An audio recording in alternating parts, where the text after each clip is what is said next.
So our last episode, or maybe the episode before that, was named Technical Difficulties. Yeah. This one's take two of Technical Technical Difficulties. technical difficulties This too. is The technical difficulting. yes, Electric Uh, Boogaloo. This is take two. I was trying to record tonight. We'll see how it goes. I yeah. might have a fair bit of editing in front of me. We'll just roll with it. Oh my What are you God. drinking, man?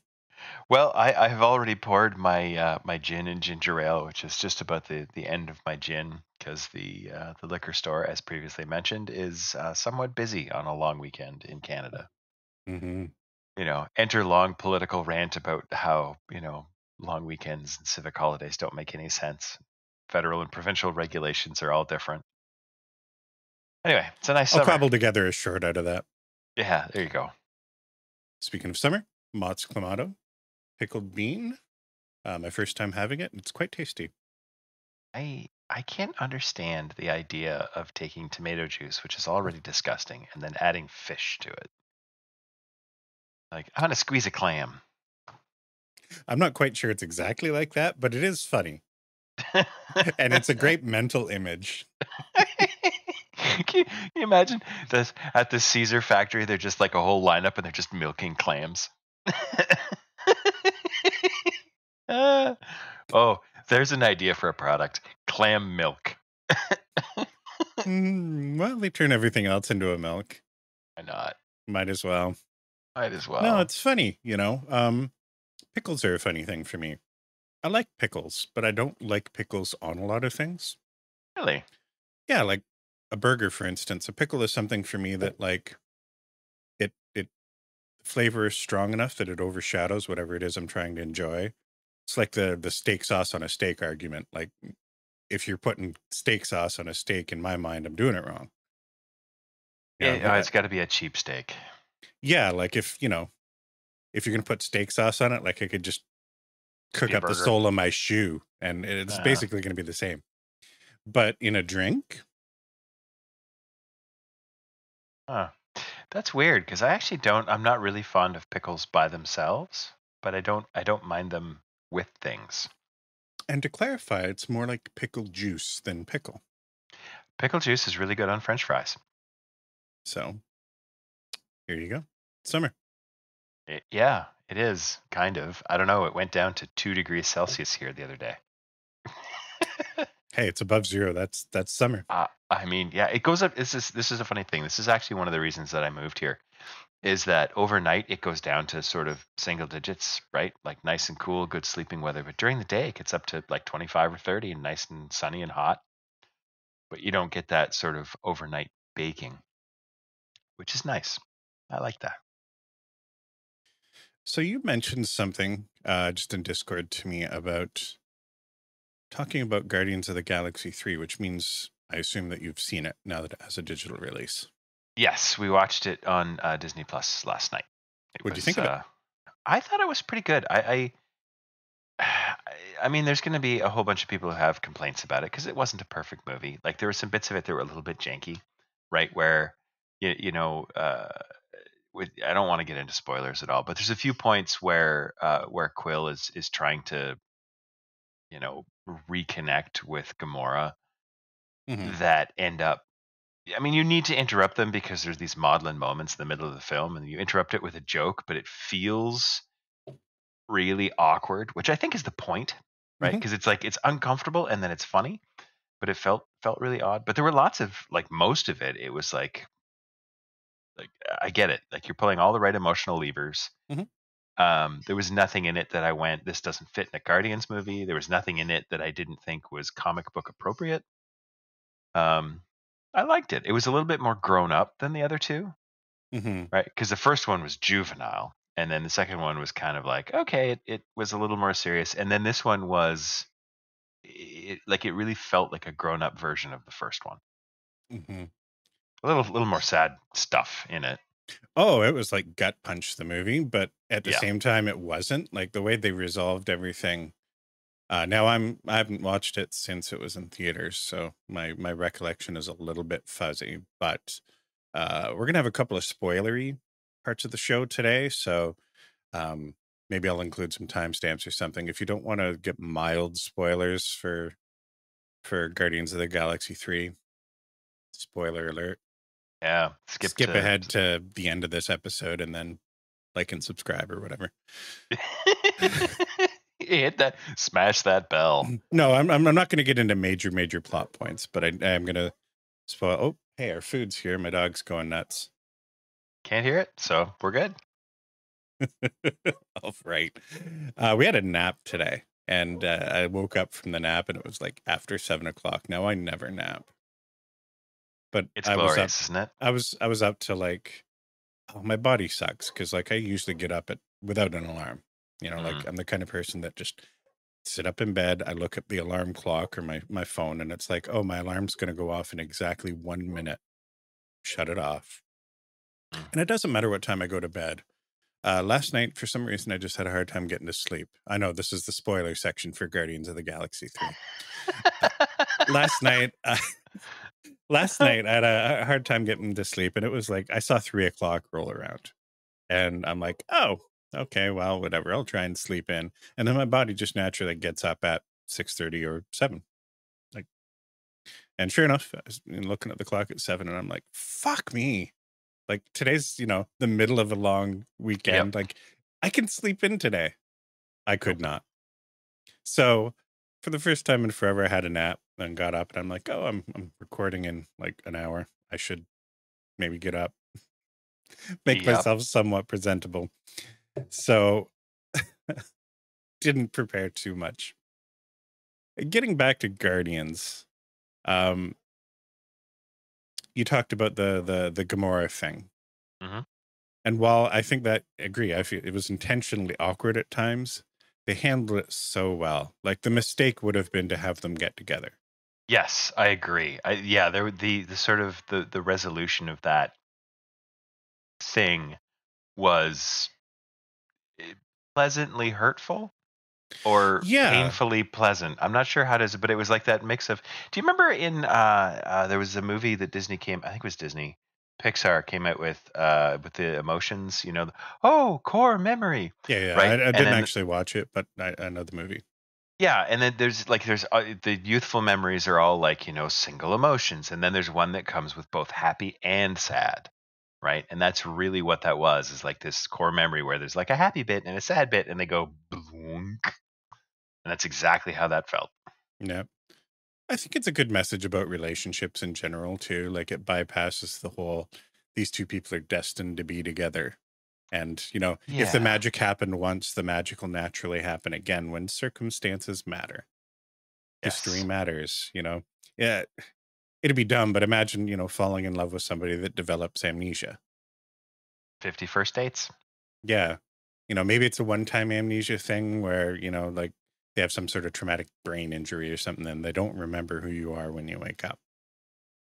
The way that would be handled in most movies is that they're already together. One person finds it extremely awkward, but they learn to love each other again. And And that's that could not happen. that could happen, but I think to remind us all that it isn't destined to happen. That Yeah. this Gamora version found herself in a completely different way than the other one did. She found her family and it wasn't you, and that's fine. I thought that was great. It Yeah, is but a bit of a kind of a gut punch in the way that it's that whole painful. movie was filled with gut punches. I mean, the other sort of side of that is I think everybody expected that somebody was going to die, and they spent the whole movie making you think, well, somebody's probably going to die here, and at the Yep. end they didn't, Yeah. and that was great Spoilers. too. The whole, Hmm. the emotional underpinnings were there, Yep. but Yeah. I really, it's you speak about relationships, and I think it really makes a good point about like a grown up relationship, because you look at the relationships that Peter Quill had in the first movie, and they were all juvenile, like mhm, childish relationships with absolutely no depth to them. And then in the second movie, like he's together with Gamora, and he's still not very grown up about it, right? But he's at least trying, right? He's mhm. trying to grow up. And then in this one, they show, yeah, I mean, yeah, he's got some childish, I want to hang on, I want you back kind of stuff. But at the same time, like the way it ends is very it's a very grown up kind of relationship where it's like, Mhm. like everybody acknowledges their feelings, but also recognizes that the reality is they're not the same people that they were. Like neither one of them is the same person as when they fell in love the first time. And I think that that theme, that sort of brush can be used to paint most of what happens in that movie. Yeah. Whether it's, the Gamora thing with Peter, whether it's like the team as a whole, Hmm. the fact that like that evolution of the team, again, spoilers, that Hmm. that incarnation of the Guardians of the Galaxy doesn't exist at the end of the movie. Not because, oh, people died or Yeah. because whatever. It's just like, you know what? You guys are my family, but we all have other things that we need to kind of focus on now. This isn't necessarily the end, but this is the end for now. Yeah. This is the end of this chapter. Yeah. And now they all go off and do solo projects. One of the things Cindy and I talked about at the end of the movie was how like this one was very much and it's funny because we're talking about it now, and I'm like, hey, this is the arc where Peter grows up. At the same time, like at the end of the movie, I was like, oh, this is a really nice character arc for Rocket. Yeah. It was Rocket the movie. Yeah, it was. And that was great. The fact that um not I know not everybody's down with the trash pandas, right? I have a Not the soft ones spot living for in my them. garage. Nope. I have a soft spot for them, but the fact that they still have the ability to make you feel Yeah, that way about what is essentially a few computer generated animals on screen, like that's impressive. yeah, Regardless of how you normally feel about animals, like I say, I have a soft spot. But I'm not ashamed to admit that I teared up watching the movie in the middle of the theater several times. Like it was a gut punch. yeah. Oh, it was an emotional movie for sure. And I Um, have to say, it had warts. There's some things about the movie that kind of didn't resonate with me. But in the context of almost everything else that Marvel has put out in the last year and a half or so, like it was a breath of fresh air. well, It's just trash, trash, trash, trash, and then like this flawed gem where it's just like, oh, that is beautiful. ah, I disagree with trash, but I do disagree, or I do Yeah. agree that it is. This movie was good. Hmm. Not And great, and I but think good. I've probably watched a lot of the around the edges Marvel stuff that you haven't. Mm, A lot of the streaming shows because there hasn't been a lot of Marvel movies, but nope. pretty much everything from Black Widow forward on the movie front. The third Ant-Man movie was just terrible.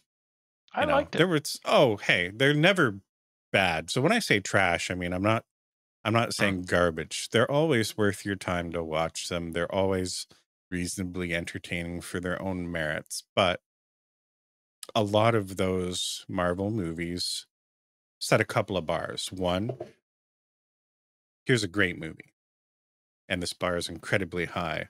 But more importantly, I think this is the bar for mediocre, and it Mhm. is still very, very high.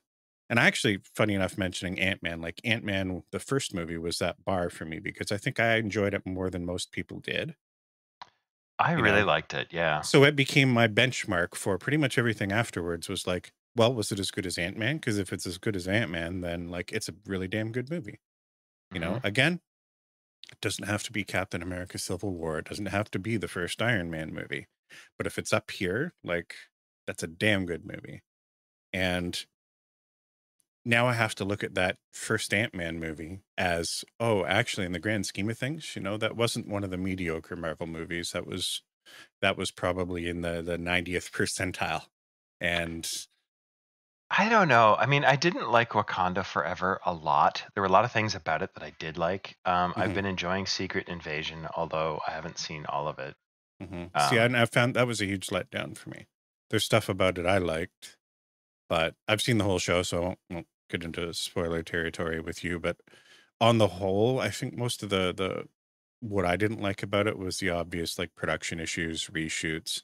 yeah. Speculation is that like that featured a whole kind of like before it actually happened in real life, Russian invasion of Ukraine and this whole big sort of Oh, US Russia kind of thing going on that collusion? they Yeah. just Well, no, I don't collusion. Like I think there was like supposed to be outright conflict Mm. between the nations that was a little more overt than maybe what's really happened in the world. I don't know 100% for sure. I'm not an insider, but this is the speculation I've heard. Like they did 4 months of reshoots, Oh, and that's a so lot. much about that movie, like in terms of production quality. This isn't a parting gift, but if you check out the Screen Crush channel, Ryan Airy does breakdowns of all the Marvel stuff, all the nerdy shit. He's quite good. And the one thing he calls attention to is just the production value of a lot of what made it into that show. And we're beyond a lot of the COVID restrictions and stuff, but like the things like the hospital scenes, right? Where like he compares it to seeing a like a procedural hospital show like ER or Grey's Hmm. Anatomy or whatever. And this is Marvel. You got Disney budget behind it. And like, you see the president being wheeled in to a hospital that has like nobody in the just these flat, evenly lit hallways. It's not cinematic in the slightest. And then, later you see the president stand like he's laying in bed in a room by himself and there's no Secret Service agents. There's nothing in there. It's just like Hmm. so cheap looking. And Yeah. I think part of that was circumstances led to them having to do a bunch of reshoots. I think the story ended up quite different from what it was initially intended. But it was just so not up to the standard that I had in my mind. I was really, really looking forward to that show, and I came away with it with a bad taste in my mouth, like pickles on burgers.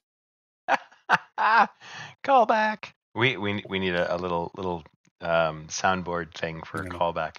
yeah, To go back to Guardians of the Galaxy, though, I mean, I don't know the guy's name, but whoever played the evolutionary, I mean, he spent what was the movie 2.5 hours chewing the scenery the whole time.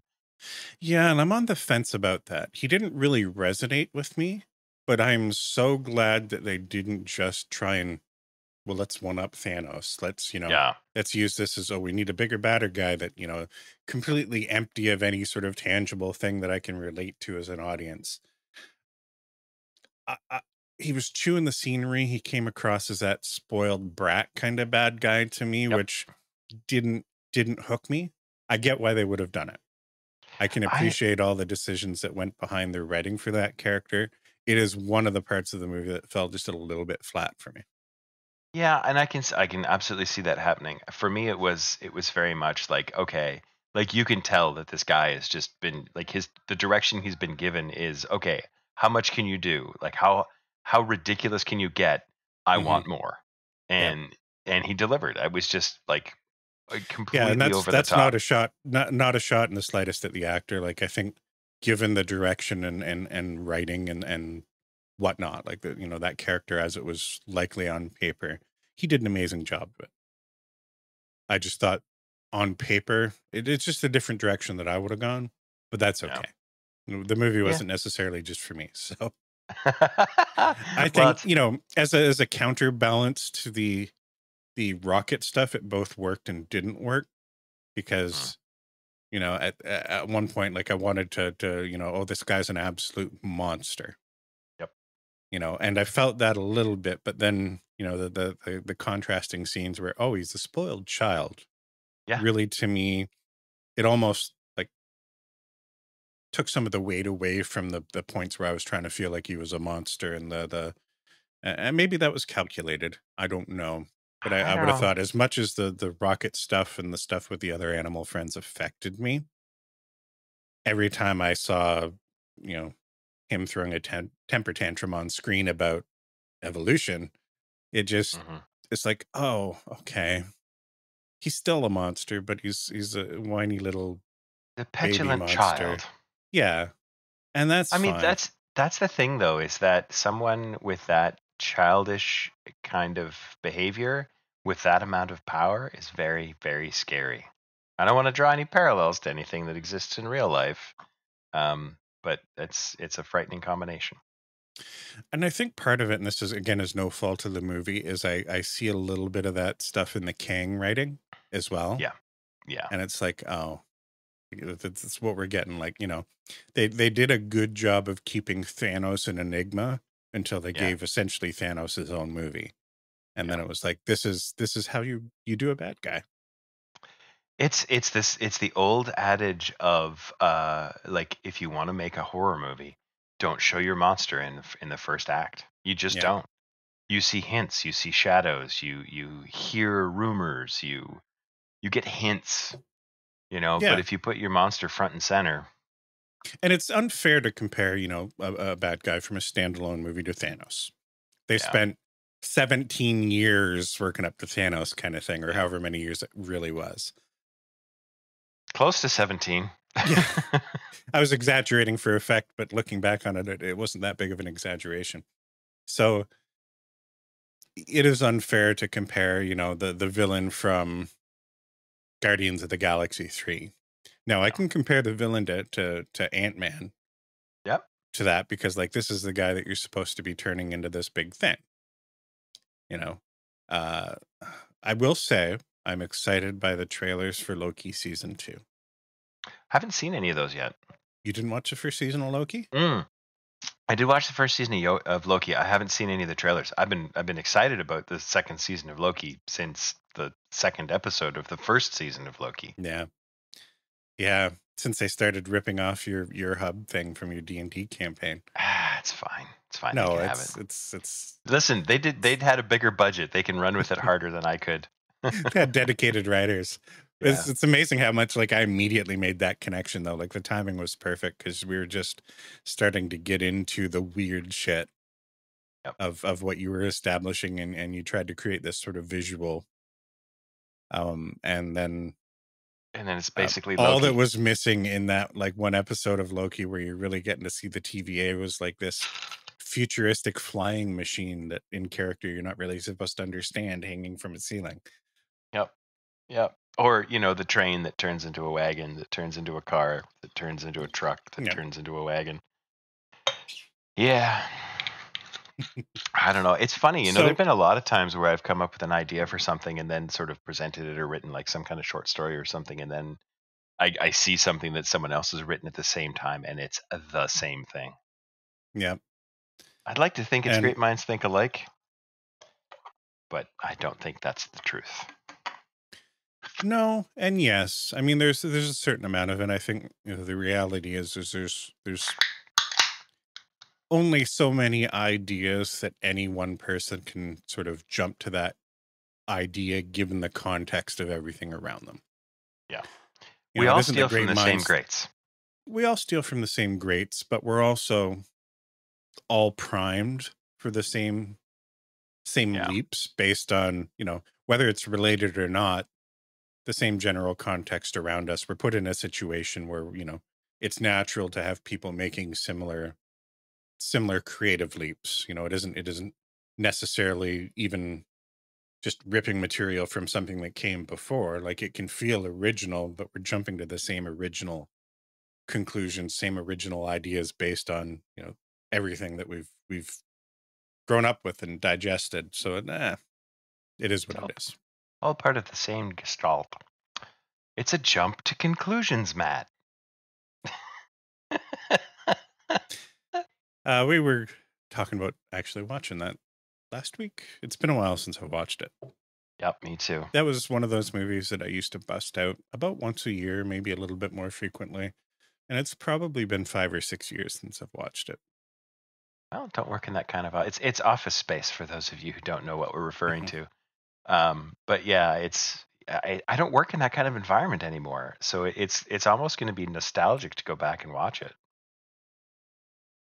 There was a Yeah. time where I used to show that movie to trainees, like after I'd do training with them 2, sometimes 4 weeks, uh, in those types of office environments. I'm like, yeah, this is basically your job. It's the last day of training, and I don't feel like doing anything with you guys. So let's watch Office Space. I mean, it's a good introduction to I'd office I'd life. I'd like to say that I created appropriate expectations for them for what their life was going to be like for the next 1 to 17 years. Oh my God, there are still people who are working there, Yeah. still in that call center. That's insane. Hey, and good on them, man. Like it, we look back on it and gripe like it's become cartoonish for us. Yeah. But It wasn't the worst of jobs, you It know? was darn close to the worst job I've ever had. Yeah, but no. Like it was first world bad job, Yes. Oh, for sure. 100%. and Yeah. cartoonishly so. Like there's a reason why something like Office Space resonates, because it is cartoonish when you even take 5 minutes to look at your situation and realize how ridiculous it is without, the day-to-day connection to it. It's like, oh, fuck, this is just kind of bonkers when you think about it, Oh, but so bonkers in silly. a first world way. But yeah. Yeah. It's very, very much a classic Dilbert cartoon. Same stuff. So it's been a little bit since our last session. And Yeah. one of the things that we've talked about a few times on this show is that we both wanted to get back to reading more. We talked about, e-readers, and we've certainly talked about fantasy literature and stuff a few times. And between sessions, as we were just, I forget how the conversation started. We were shooting the shit on Discord about something. The idea came up, you know what? Let's just start a book. Hmm. We'll read it and we'll talk about it on the show. And well, we kind of did that. And I think now it's going to become a regular segment. So I'm going to roll some shit. What? That's right. When I was your age, television was called books. And this is a special book. Second Princess Bride reference in our I, stingers. I Not might enough. just tear up a little bit. So we decided to start reading or read uh, the Patrick Rothfuss Kingkiller Chronicles books, starting with The Name of the Wind. Uh, how far did you get into it? I finished it. Okay, I did too, actually. I was like, I want to get. It was so funny because we were talking earlier in the week, and it's like, well, we'll just get a couple of chapters, like 2 or 3 chapters in, and then I've missed out on a whole bunch of sleep this week because I just couldn't put it down. Like it was 1 or 2 o'clock in the morning, and I get up at 5:30 to go to work, and 1 o'clock in the morning, I'm looking at it and going, one more chapter, maybe Hmm. not, because it is a substantial book. Like, I mean, I read it on my Kindle. I don't know what the book is like in real life, but I imagine that you could kill somebody with it. I found the opposite. I Really? found like it was substantial enough, but like I even look at it, like I look at the page count. I read it on my phone, so my page counts are heavily inflated, right? Like the Yeah. was, I don't know, over 1,000 pages on this, but I look at the what would be the page count for the second book, and this, like, it's double essentially Oh, the first book. well, thank goodness, because I need more. So I found it was enough. I didn't find it too much. No, I Like it was. definitely didn't think that it was like, it wasn't fluffy. It wasn't like reading, Stephen King, The Stand, which I really enjoyed, and there was lots of it there, but there's lots of it that could easily be cut without hurting the story. This book was sufficiently lengthy to hold the amount of story that's in it, Mhm. without feeling overstuffed, without feeling padded. It definitely was not a Robert Jordan book. No. Um, So before we get into spoiler territory, I'm just going to go back to some of the conversations we've had this week, because I now want to clarify some stuff. okay. So we talked about reading this book, and I just said, here's my list of, like, books that we were, this has been on my radar forever. Like it's actually probably sort of offensive to people that I haven't read this book in particular. I I had consume never a lot heard of of. it. Yeah, really? I It is never heard of always, it. always, always in, like, when you talk about, hey, give me the top 5 modern fantasy. When you're trying to get beyond the Robert Jordan stuff, and into that sort of modern Hmm. fantasy stuff. And to be honest, like I haven't read a lot since modern fantasy was a thing. It's been 15 years since I've sat down and read a book like this. And the stuff that I was reading before would be what I would call like the last gasp of that old school fantasy stuff. Stuff Okay. that was starting to break the mold, but was still that formulaic fantasy, still had all of the old tropes, and had all of the baggage and things that tended to come with it, stuff like racial stereotyping and whatnot, that a It lot was of modern Tolkien. fantasy. Tolkien, I'm going to reference some of that stuff in a bit. Anyway, getting back to our conversation though, we talked about reading it. You said, I've started reading. I'm hooked. I might actually finish the book by Friday. We intended on recording Friday. It's now Sunday. I said, nice. It's good. I heard the dude. I started late. You said, it's really good. Really good. I think it's right up your alley. It's a style that will really gel with your taste, question mark. I want to explore that. What did you think when you said Um, that I would like about this book? Because I think at that point you'd read less than 10 chapters. I I might have been on chapter 11 by that point.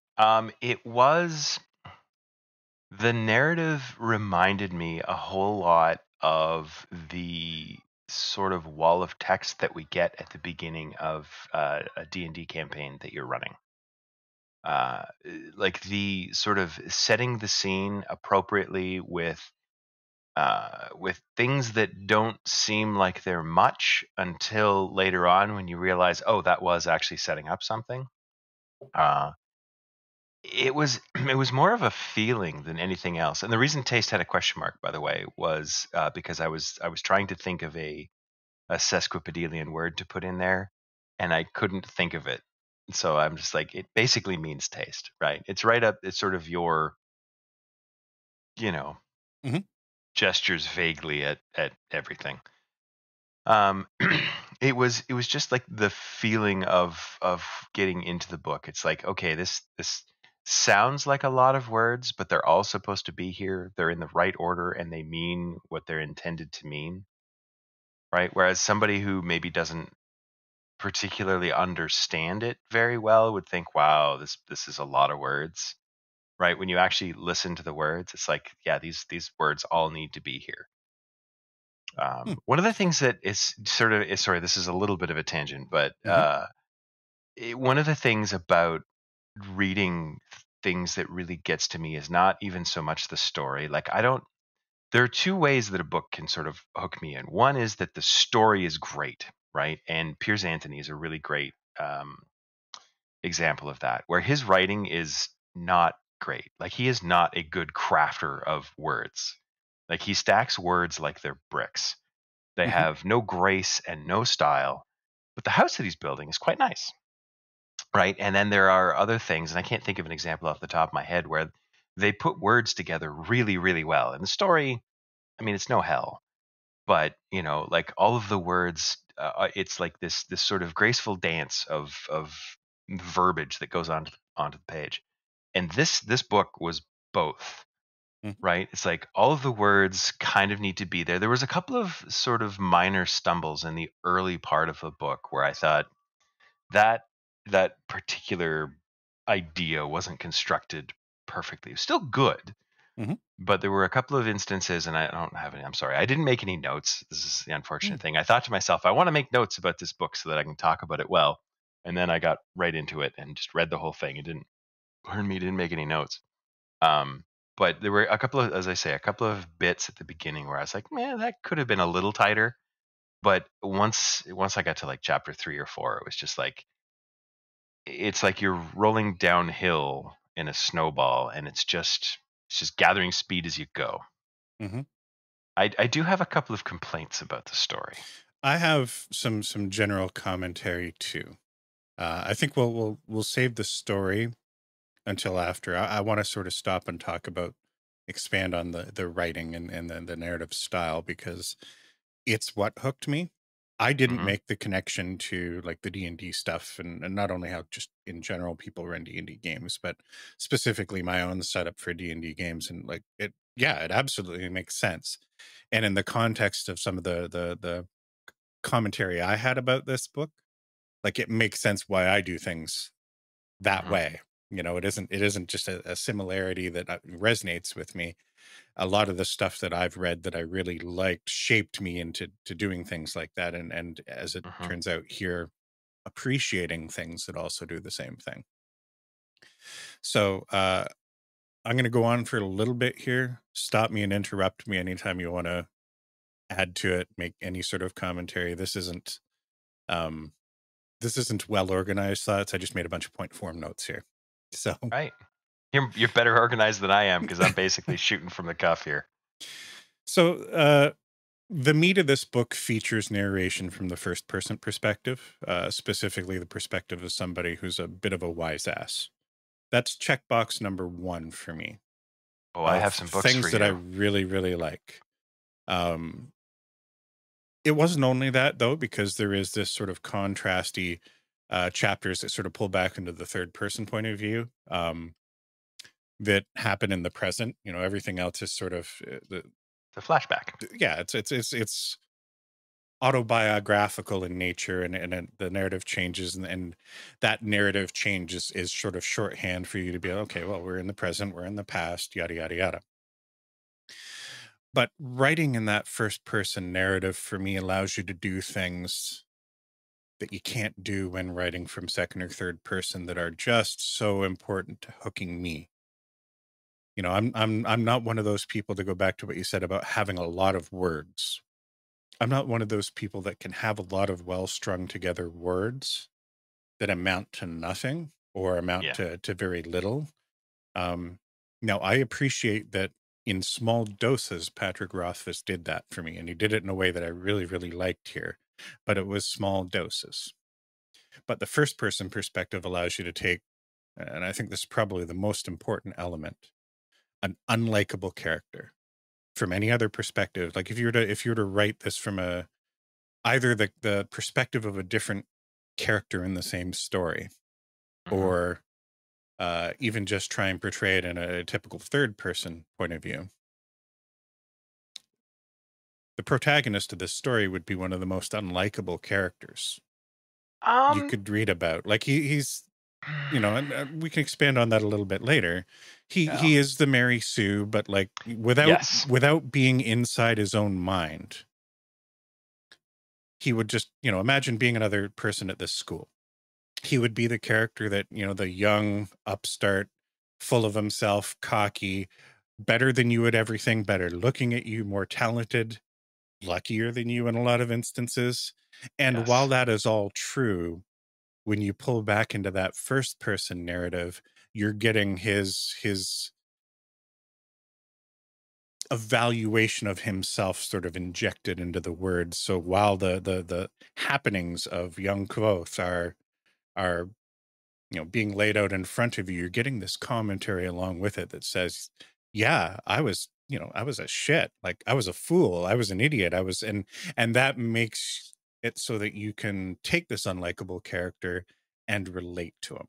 You can find things that normally you would, because you're, you know, you're seeing behind the curtain, you're seeing that, yes, while this would be, if you only had half the story, an Yeah. unlikable character, when you get the full story and the context and everything else, he resonates with you in a way that he wouldn't. I'd like to interject just to comment on the Mary Sue bit because that was something that came up to me because I don't have an objection to characters sort of being like that. Um, Sometimes so it can be done badly. It was done really well here, and one of the reasons that I was reflecting on this as I realized like this character, this Quoth, is absolutely a Mary Sue. The reason that it wasn't a problem for me was because in spite of all of his talents, in spite of all of his gifts, right, he's still not able to be successful, Hmm. right? Like he always seems to find a way out of a scrape, but it's like he only anyone else, anyone less than that Mary Sue character would not actually have gotten out of that situation. Hmm. So And I didn't say it as if it were a negative, but it is nope, like, in order to appreciate a character the way I do, you have to get that the rest of the story, the inner dialogue, the contrast, you know. yeah, And one of the things that this book does a particular, and I assume the whole series is going to, does a good job of contrasting, intentionally calling out, especially in the way the book ended. Like you just saw how intentional it was. You know, there's the reality of the life of Quoth, and then yeah, there's the legend of Quoth. yes, And you know, if your only insight into the character was through the legend of Quoth, written as a sort of a third person thing, that Mary Sue aspect would be a negative thing. And it really wasn't. It absolutely was not in this book. No, it wasn't. It was very much an insight into the fact that it's very much like watching someone's life through their Facebook updates, Hmm. right? You don't see the pain, you don't see the struggle. All you see are the happy moments, Hmm. right? And the legend of growth is very much, here's what everyone sees is his successes, is the things that people remember, and it gets inflated and sort of prettied up for general consumption in order to be a legend. But you don't realize like the whole thing is also painful as he's living through it. Yeah. Now, this book reminded me very much of two books, and they're two of my favorite books. And I want to make a clear distinction between two of my favorite books and two of the best books, because these are not the best books, but they're books that really hooked into me. And by calling attention to them, it's really going to sort of like, I think this book that Patrick Rothfuss wrote is a bit of a miracle, because I've seen a lot of authors, including some of my favorite authors, again, not the best, but my favorite, try to do what he did, and it just completely fell flat. Two of my favorite books that are sort of in this style that worked for me, Belgareth the Sorcerer and Polgara the Sorceress. They're written by David Eddings, and they were essentially um, autobiographical in nature, but they came after a 5-book series.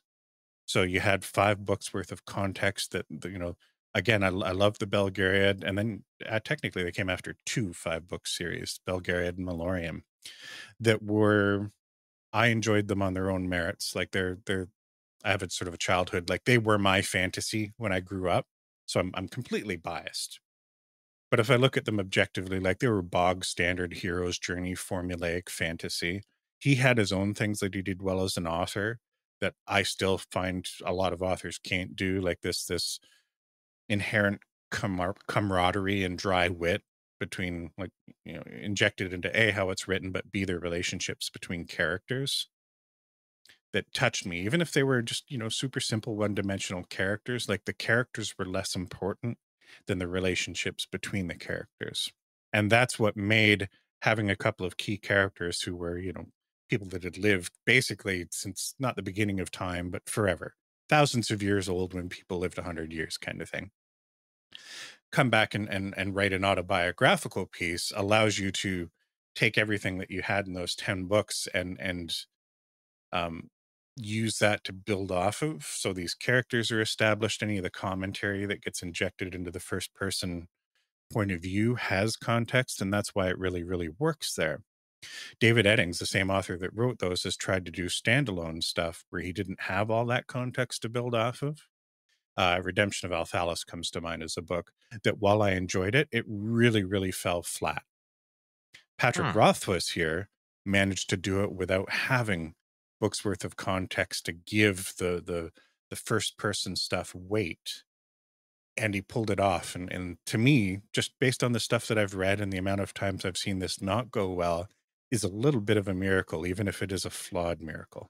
I mean, you can definitely tell that he has a great deal of talent. It's funny that you mention sort of the all of the stuff underneath and behind, because world building is a big thing when you're trying to build a fantasy of any kind. Hmm. And it just occurred to me, literally as you're saying that there really isn't a whole great deal of world building, right? It all comes out in context during the story, Hmm. which is a really great way to do it because it's subtle. Like I didn't even really realize it was happening, but I understand really how this world works, Yeah. right? And It's just it's there. and contrasting to most fantasy, I appreciated that this book opened with a couple of maps. I Mm. I have no idea, having finished the book of the geography of any of the world. Um, there's some certain drops of certain places, names of places, Yep. whatever, but none of that matters. Nope. And in most fantasy, it would. Like, could you imagine Middle Earth without Oh, with Middle a Earth? no. You'd be Right? like, where the hell are they going? What is this? Where is this in relation to that? Why is it taking them 300 years to walk across like the county? Yeah. And this book is you know, and again, this is going to sound like a negative, but it's not. For most of the book, not a lot of what you would consider story compared to other epic sort of fantasy stuff. Not a lot of story happens. Like, you know, climactic events, big developments. Like it is. I'm going to draw a parallel here. Imagine Harry Potter. No, it's not the only time I'm going to draw this parallel. This book is Oh, nothing like Harry Potter, it's aside very from the much fact like that Harry Potter. it is very much like Harry Potter and that like it's got a school setting and stuff. But imagine the first Harry Potter movie, or for those who've read the books, the books, imagine that without the underpinnings of Voldemort or he who shall not be named and all of that stuff. Like that all takes a back seat here. It almost doesn't exist. This is the slice of life vignette sort of approach to just watching Harry Potter go to school. Yes, he learns some stuff and some big things do come up, but there isn't this overarching obvious slap you in the face.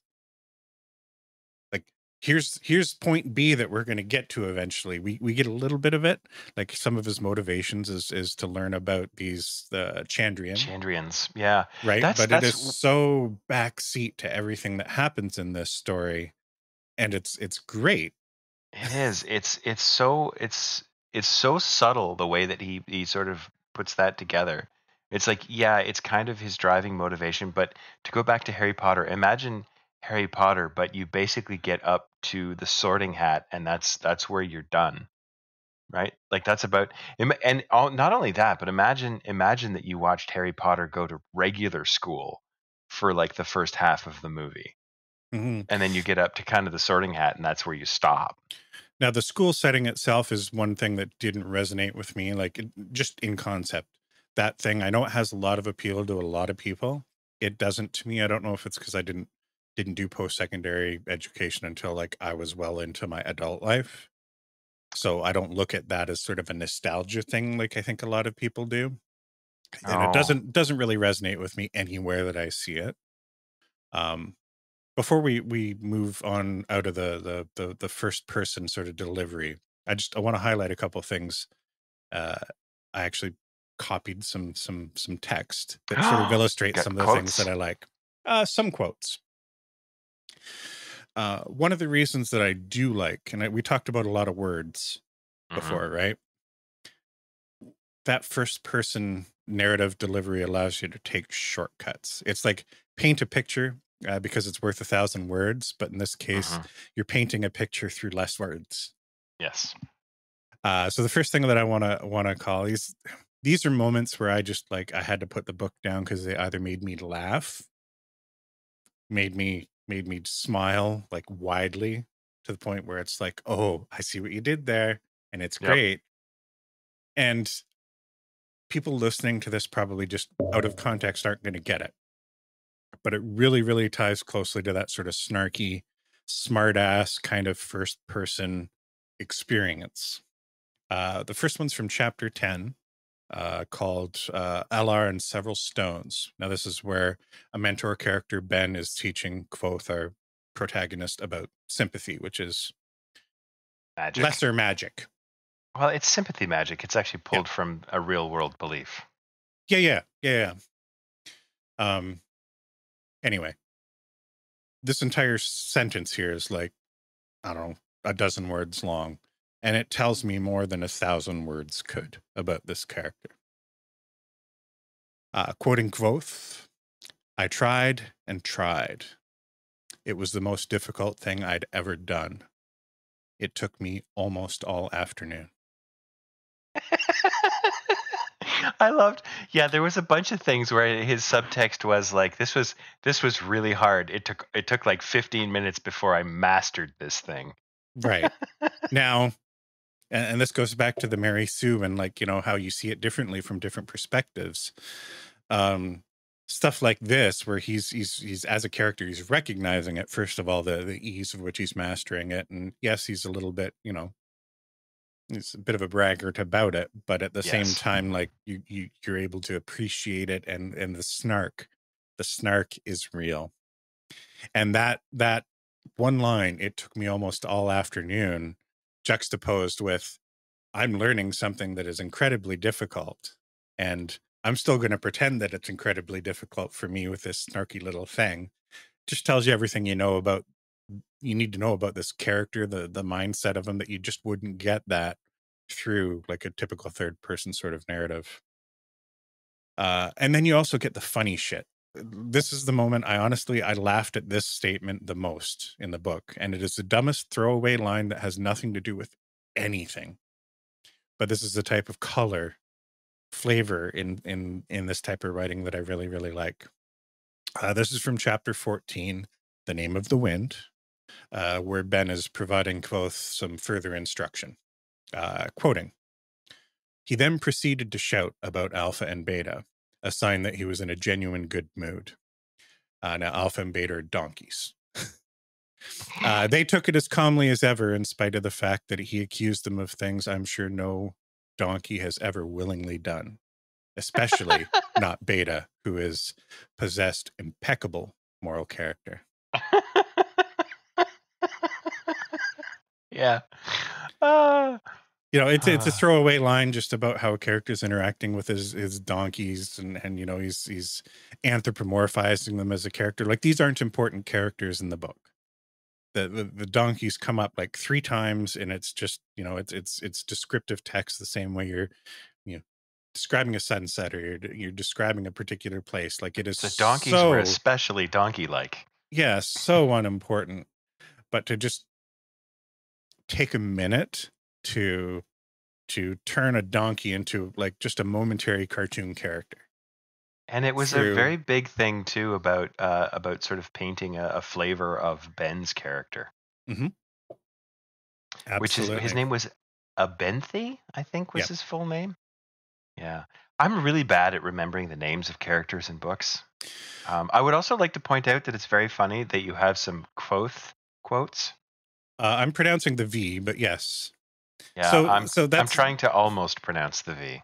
the thing with fantasy in general, is that names, like even when I do D&D shit, like the names are often just a little bit intentionally alien in their construction, and just to make them sound like fantasy. I think he did a good job of not doing that, just for the point of doing it in this book. The main character, like in the first chapter, I think, no, maybe it would have been chapter 3, as he's first talking to Chronicler, he explains, this is my name, and basically how it's pronounced, which is Yeah. funny, right? Yes. Yes. Uh, Rather than a pronunciation guide that's an entire appendix. yeah, but there were enough names in this book that were close to what I would consider normal anglicized kind of names, that I actually Mhm. struggled with the intended pronunciation of them, because of how they would be shortened, and I tried to fantasy them up a little bit, because that's just sort of in my nature. So his one friend, Simon, Simon. he calls him Sim, so I didn't pronounce it as Simon, but it's basically Simon with 2 M's. So I'm not sure how it was supposed to be pronounced, but that's one of those things where it's like, I fantasy that up. If I read an audiobook that maybe he narrates, I don't know if he narrated his own audiobooks. He might pronounce it Simon, and I'm just like being weird about it. I don't really I know. would expect it would be pronounced Simon, because it would be Yeah. it strikes me that that's a name that you would find in like a small village somewhere in northern England. Mhm. Like there would be one And person that's who's how been I named was that in the pronouncing last it for 300 years. Yeah. Yeah, I've been pronouncing it that way through the majority of the book, but the one that really got me, honestly, was the uh, Dina, Diana, Deanna, Yeah. DNI. Yeah. And it's just like, Yeah. okay, she's intentionally as a character using different names and twisting them, and it's like, oh, I've got an alias, but it's really close to my actual name. Oh my God, she's got. This is the funny thing. We need to talk about her character because it is. I mean, I feel like I've met this woman. I really do. The whole romance, and the romance has got to go in quotes because it's kind of fish. Like they're very definitely in love, and you know that like in the first 10 seconds of the book, but they're kind of not. And I mean, like he's totally hopeless. And I wonder how much of that would be different. Again, looking at it through a third person Oh, it'd be view, totally different. be totally different. Like from hearing it from him, it's like she's not sure maybe how he feels, but like he's totally sure how he feels, and he's not sure how she feels. It's very weird. But But one of the imagine that, things, like a complex woman in a fantasy story. yeah, Like, it you know, was. with complex motivations and complex behaviors, We and we don't know what she wants. We've gone through 500 pages of text, and we're just not sure what her actual motivation is. Here are the things we know. I think we probably should have said spoilers by now, but if not, spoilers now. Um, we know Mhm. that she's basically on her own and grifting her way through life. Um, we know she's good at it. We know she's somewhat fond of our main character, Kvothe. Um, that's pretty much it. Like, we don't know where she comes Yep, from. We don't know where she's there's been going. hints that she's had some sort of traumatic experience in the Yes. past, sort of mirroring what Quoth goes through. Yep. There's been subtle hints that maybe she comes from a background similar to his, Mhm. but nothing concrete about I it. I have a prediction. I have a wacko prediction. My prediction is that she's one of the Chandrian. Did that cross your mind at any point in the book? Certainly the way the later parts of the book were written. So the stuff around the wedding and Quoth Yeah. going down to whatever the name of that little town was, Yeah. south of the university, and finding her there. Yep. Um, that is Something's going on. intentional. So Yeah. it's either meant to make you think that, or it's meant to foreshadow that. One of the two. Yep. Um, It's either a red herring or you're being smacked in the face with a salmon. It's one of those yeah, two. And I don't know yeah, it which. could go And either way. that's And the thing. yeah, I love it. I love it. all right. Um, before we get into too much more story, there's just one other thing that I want to call attention to, just because this is like the poet part of Rothfuss's writing, and I caught this a lot, especially once I went back and just looked at the stuff that I really liked and looked at the chapter titles. The sections, especially where he does pull back into the third person narrative when he's dealing with present day stuff, the entire style of language changes. It becomes a little bit more flowery in terms of descriptions, a little bit more poetic and um, analogous in how he's describing characters. You know, like just the entire tone changes, but it's also structurally almost circular in the way the writing styles. So this is chapter 2. So this is very early in the book, where we meet Chronicler for the first time. The chapter title is A Beautiful Day. I'm gonna skim through this because it's a little bit longer quote, but um, I was one. It was one of those perfect autumn days, so common in stories and so rare in the real world. The weather was warm and dry, ideal for ripening a field of wheat or corn. On both sides of the road, the trees were changing color. Tall poplars had gone a buttery yellow, while shrubby sumac encroached on the road that was tinged with violet red. Only the old oaks seemed reluctant to give up the summer. Their leaves remained an even mingling of gold and green. Okay, at that point, we've got a typical opening to any fantasy novel chapter. Paragraph 2. Everything said, you couldn't hope for a nicer day to have half dozen ex-soldiers with hunting bows relieve you of everything you owned. The entire tone changes. He's now being robbed just by brigands, just guys doing, Mhm. highwaymen kind of thing. Yeah. And then a bunch of stuff happens in that chapter and he booknotes it. He had to admit it was probably the most civil robbery he'd ever been through. They'd been genteel, efficient, and not terribly savvy. Dot, dot, dot, dot, dot. As he shouldered his travel sack and satchel, Chronicler found himself feeling remarkably light-hearted. The worst had happened, and it hadn't been all that bad. A breeze tussled through the trees, sending poplar leaves spinning like golden coins down the rutted dirt road. It was a beautiful day. He does a whole bunch of one of the things too that I really appreciate, and it was called to mind by the phrasing of it's the kind of day that you hear about in stories but so seldom experience in real life. There's never any breaking of the fourth wall, Mm-hmm. but he bumps into it hard, Mm-hmm. right? And it's it's subtle, kind of, right? But it's very much a poke. Like this is definitely a story. We know it's a story. You know it's a story. I know it's a Mm-hmm. story. I'm writing a story, Mm-hmm. and it's a great story. Now this is sort of the most obvious example. And like this is slap you in the face sort of obvious, but the chapter is called A Beautiful Day. It gets introduced. It takes sort of an ironic twist, uh, subverting expectations, but then it comes back around and sort of like almost like an essay where you're writing an introduction and a conclusion that basically mirror each other. Yeah. His writing style so often has that sort of circular construction, that it I don't know, it just is something that appealed to me. It stuck out. I noticed it a bunch of times, and I wanted to call attention to it. It's I don't think that I ever particularly noticed that. Like I think it's subtle enough that if you weren't looking for it, it's not going to jump out at you, Mhm. right? Absolutely. It can be those kinds of things. Like if you set that up and then didn't execute it artfully, could be really awful.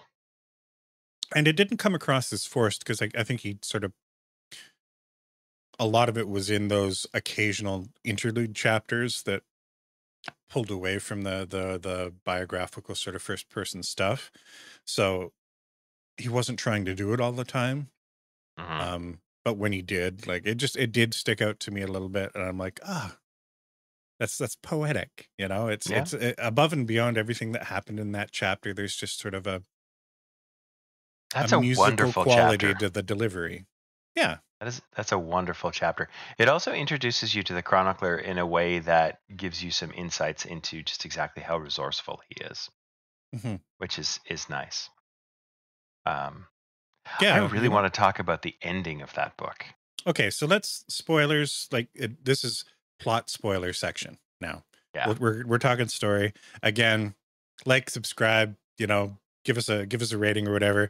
We're almost done this section. If you just want to tune in later, but uh, I don't know. We're rambling, so that we could be a while. We're talking about books. We might be here for a week. All right. So we've already said that like not a lot of story in the traditional sense really Mhm. happened in this book. How did you feel about that?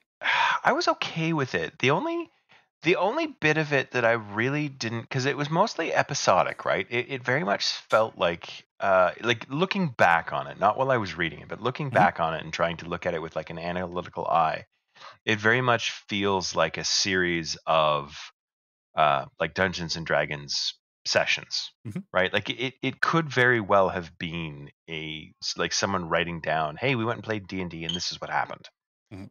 Now that Um, might not be coincidental. I think I've mentioned before, but Patrick Rothfuss played in one of my favorite D&D actual plays. Now it wasn't a oh, regular weekly kind of thing, um, but the Acquisitions Incorporated, so the Penny Arcade guys, they're one of the mhm. the earliest actual plays. Like they were doing it as an audio thing back in like 2007, Oh wow. before fifth edition. It was actually when fourth edition had just come out. They had Will We need to Wheaton for talk a about while. fourth edition at some point as well. Yeah. Yeah, they had Will Wheaton for a while, and then he dropped out with there was a bit of stuff going on with some of the other guys, but Patrick Rothfuss came in to play a character who incidentally makes a very, very brief cameo in this book, as just a throwaway character. I don't know if it'll be significant or not in the second book, but in the Penny Arcade Acquisitions Incorporated D&D stuff. Like they're the guys that would get on stage at PAX and do Mhm. their things. For years and years and years, Patrick Rothfuss played with him, and he played a character called Viari, which in this book, it was, unless you knew, you wouldn't even have noticed. At one of the points in time where Voth is sort of walked into the entrance of the archives to talk to one of the other people. Mhm. This dude who Oh, misrecognizes him as he was something else the walks in. The was guy with the the sword and dagger, a yeah. little bit of a painted a little bit of a sort of a roguish kind of swashbucklery kind of picture. He's gonna show up later. He has to. I suspect so. They certainly set it up as, next time I'm through, we'll talk. Yeah. Recognized both for what he was, without any sort of any judgment about, his background as a trooper and how he grew up. Anyway, that character Viari is fleshed out, and I don't know if like how close it is, or whether it's just like I'm going to take the name and the physical Yeah. description and make a D&D character based on it. But he has played that character in a D&D actual campaign for years, so he has a D&D background. I don't know how much of it he had before writing this book, if any, but I do Who know that knows? certainly during the time you wrote the second book, and definitely in the years that people have been waiting for the third book. That's oh my god. I'm dreading getting to the end of the second book. Literally dreading it. Yeah. More so than I was with, and I always forget what the thing is called, but the George R. R. Martin, game, the Song of Ice and Fire stuff. Game yeah, of he's not. Thrones. Yeah. Yeah, Game of Thrones. Is that a Song of Ice and Fire? Yes. It's Memory, Sorrow, and Thorn that is the That's Tad Dragonbone chair. Williams. Yep. Yeah, Yep. which is a great series. So I want to talk at the only episode that happened in sort of the run up of the story that I didn't really like was them fighting the dragon. It felt it felt like he got to that point in the book and was a little bit like, I don't know what to do. Right? And not in a really big bad way. Like it wasn't like I got to that point and went, oh, I want to stop reading. Because there've been some books that I've gotten to that you can tell like the author has gotten to, because I know this has happened to me and stuff that I've written where I've gotten to a certain point and gone like, I don't know what to do now. Like Hmm. what happens next? I don't know. Um, Yeah. Which and it, which highlights another thing for me that I'll mention after you're done. that's pretty much it. It's just I got to that point and it was like, it's almost like you're throwing. It's like you've proven your point, right? Like you've gotten to the end of your essay, you've given all of your arguments, you've presented your evidence, and this is just extra. Like it felt extra. It. There's some parts of it that feel like it need to be there. Like I get he's got to find the lodestone, he's got to find the stuff, he's got to find the scales, he's got to, deal with the sort of like drug culture of the book. But at the same time, it's like some of this feels like not quite right. And this actually takes it back another parallel to Harry Potter, which while it was sort of pretty entertaining at the time, you could really tell if you were reading the books that she was a new author who didn't really plan stuff out too much. It was just like, here's a cool thing that could happen, right? And I'll Mhm. write it down, and that's a perfectly fine way to tell a story.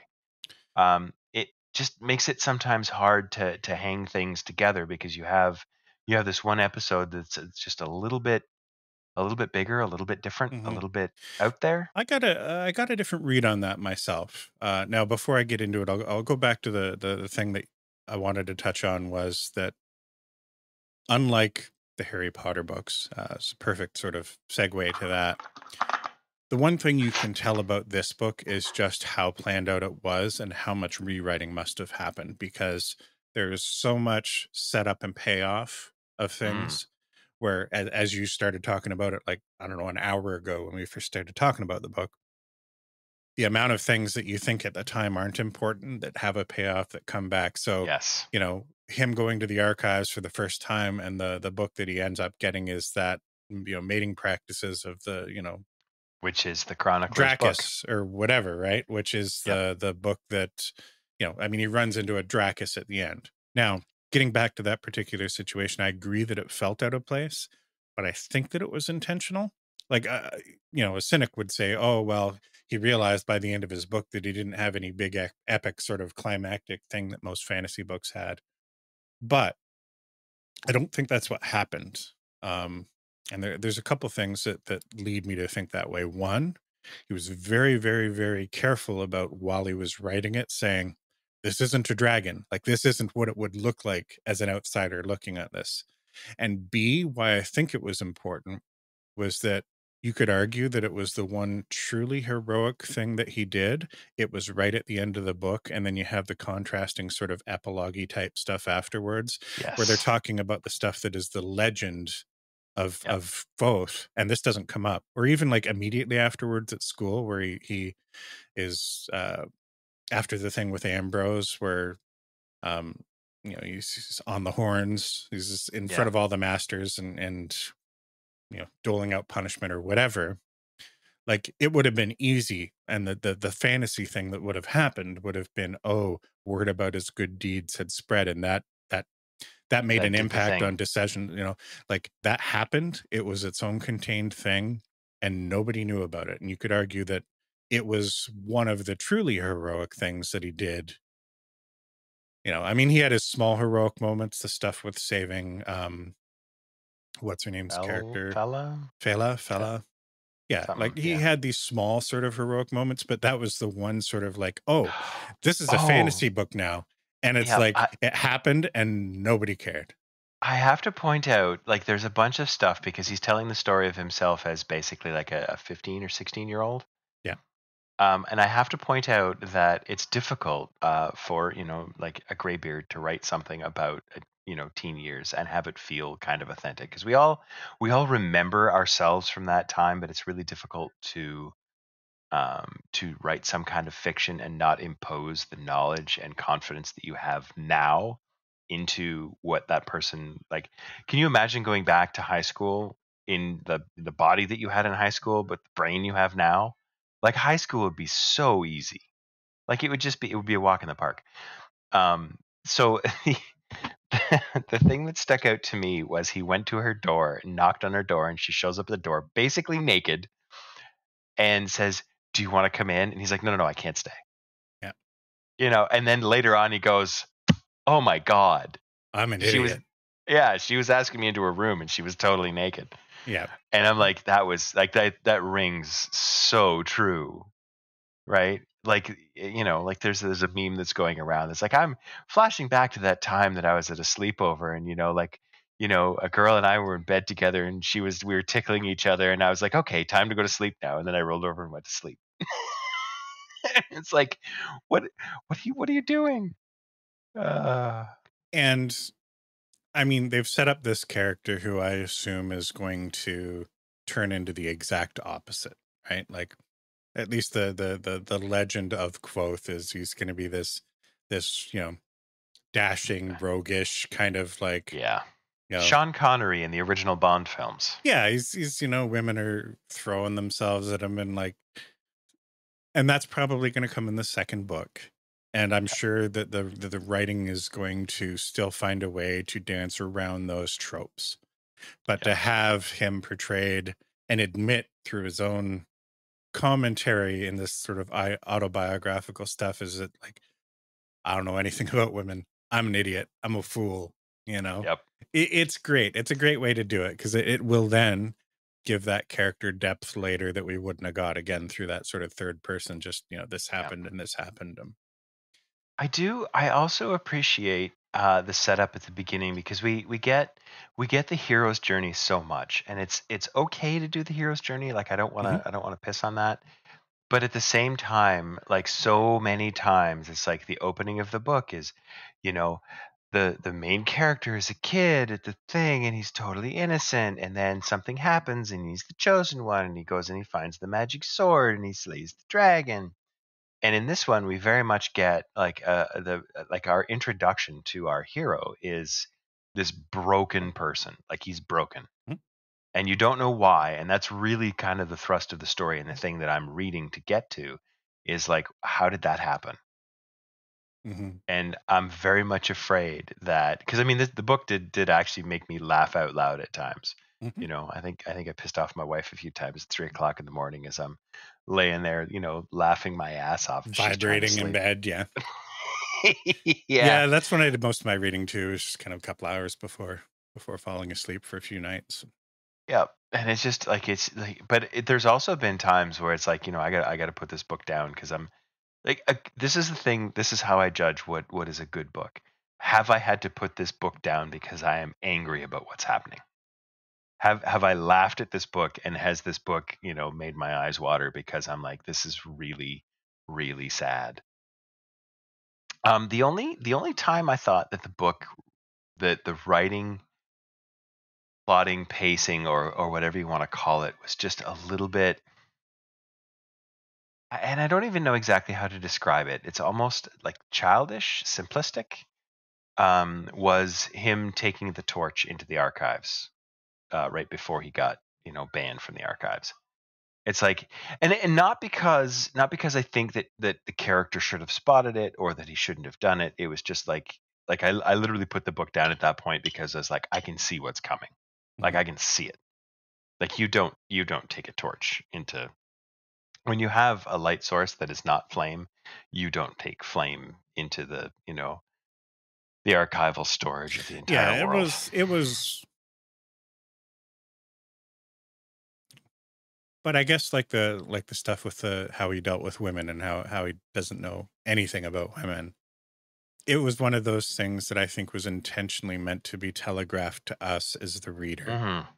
that like, Agreed. oh, this character, as cocky as he is, as much as he knows, as much of a Mary Sue and ahead of the game relative to everybody else around him, there's some obvious gaps Yes. and thoughtlessness, and you know A good that's one of character the has to have ways. weaknesses. Absolutely, and I think that was one of the obvious sort of, hey, I know you might be looking at this character like he's just a cocky little brat. uh Yep. you know what's Here's an going on. obvious Yeah, you know here's what's an going on, obvious you know skew. what's Yeah. coming. Yeah. Yeah.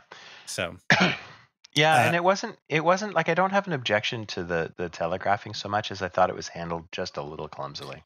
uh and I would agree with that. It was clunky. I mean, I wonder fairly minor if, nit. yeah, I wonder if, people who don't overthink this type of shit Would would totally miss would it. care. Yeah, I I don't think think they would. we're just one of those few people that just look at it and they're like, well, we're finding Yeah. nits. We're intentionally finding nits. We want to talk Yeah. about it later. Yeah. There was a little bit of that reading the book too. It was a different experience to me because I've never actually done, like, book clubs, or writing book reports in school was always really hard for me because I would read through things so fast and with such a sort of light understanding of what was happening that book reports were always really hard. I want to talk about reading again just quickly before we put this down and move on to other things. But before I do you have anything else that you want to say about this book? I think should we try and do book 2 for next week, No. or should we try and hold ourselves back because I'm not sure I can, to be honest.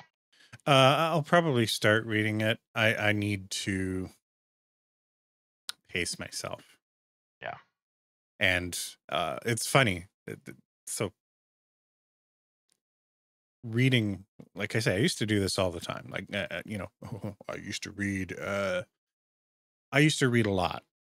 So Yeah. like it would be nothing for me to just pick a Saturday, let's say back in the day when I had nothing going on, and start a book like this Saturday morning and finish it Saturday evening.